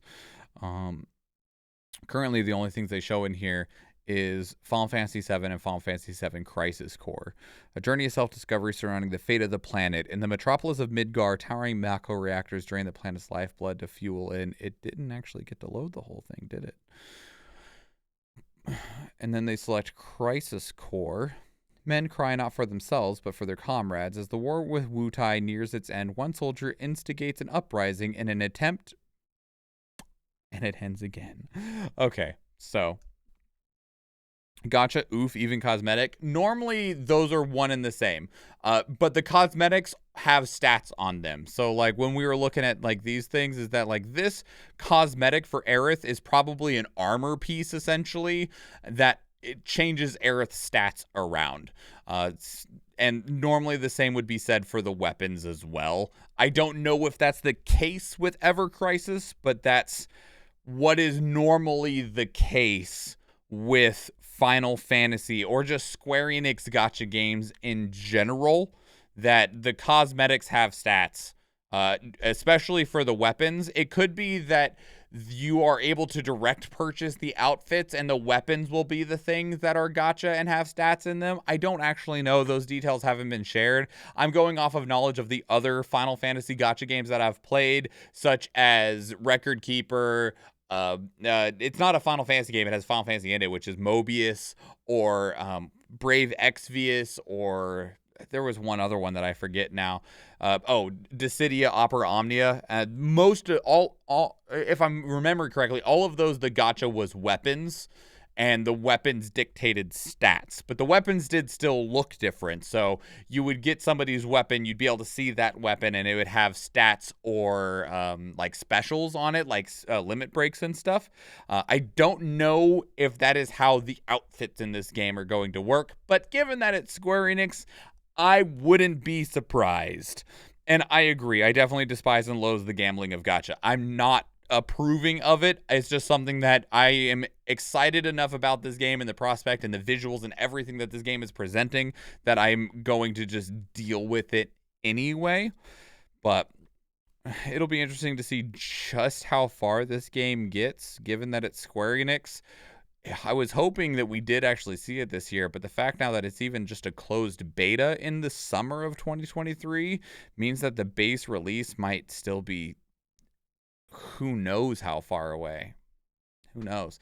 But anyway, that is Final Fantasy VII Ever Crisis. Let me know what your thoughts are. Are you a longtime Final Fantasy VII fan? Have you only gotten into it recently with the releases of Final Fantasy VII Remake and Crisis Core Reunion? Where do you sit? Please leave your thoughts down in the comments below. If you want to keep up the conversation elsewhere, two great places to do so are Discord and Twitter. Speaking of Discord, we have a channel dedicated to these reactions where you can place links of your own that we can check out together live on stream, because we do stream on Twitch, and I would love to see you there. If you enjoyed this video, please leave it a like. If you want to catch future videos, please subscribe to the channel. And if you go watch one of the other videos on the channel, or if I see you in the live stream, thank you and enjoy.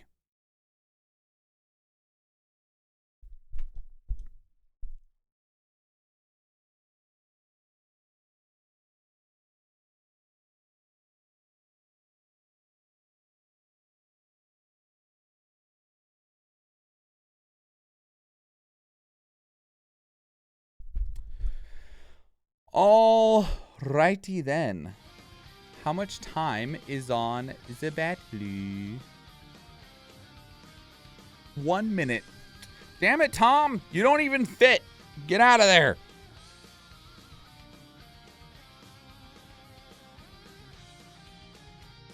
Yeah.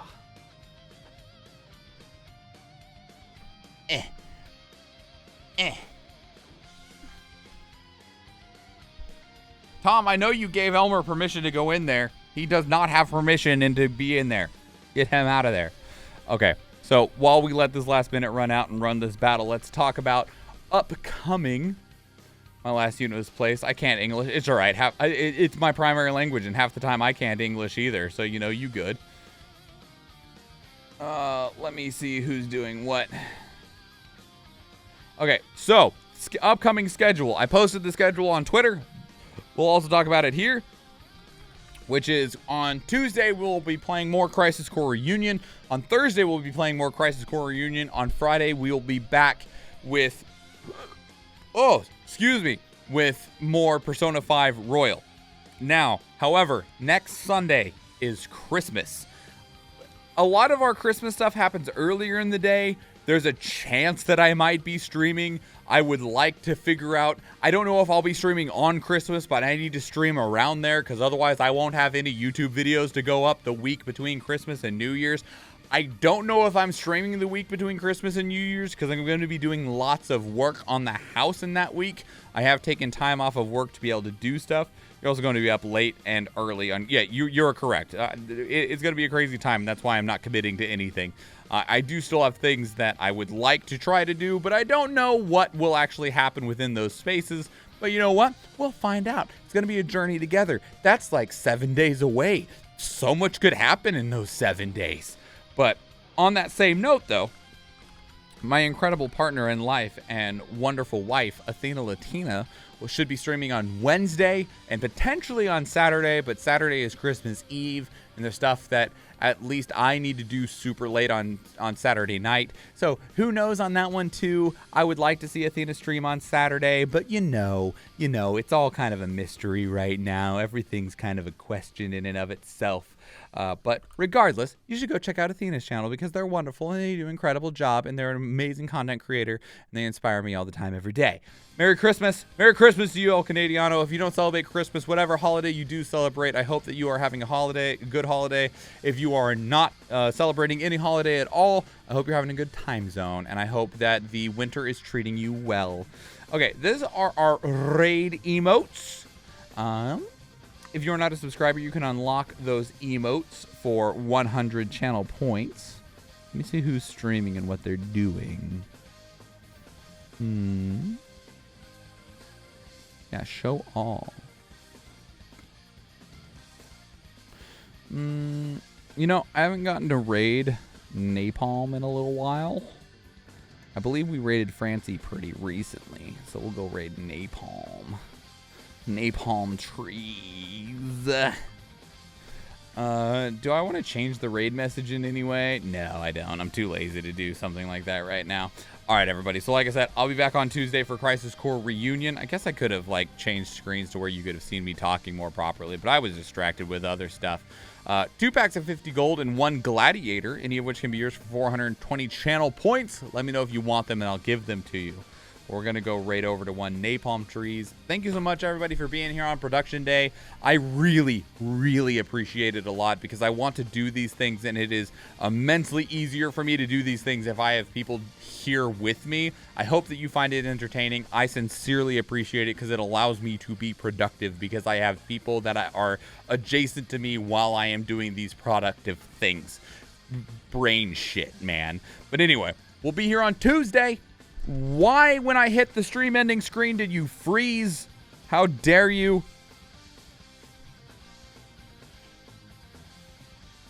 OBS. Yo. Wake up. Knock, knock. There you go. Why? Why did you freeze when we went to this screen? You jerk. I don't understand. Garbage. Anyway. I don't even know if it's Cindy, Athena. I have no idea. I don't know. Anyway. Athena, you got the gladiators. All right, let's get out of here. Let's go say hi to Napalm.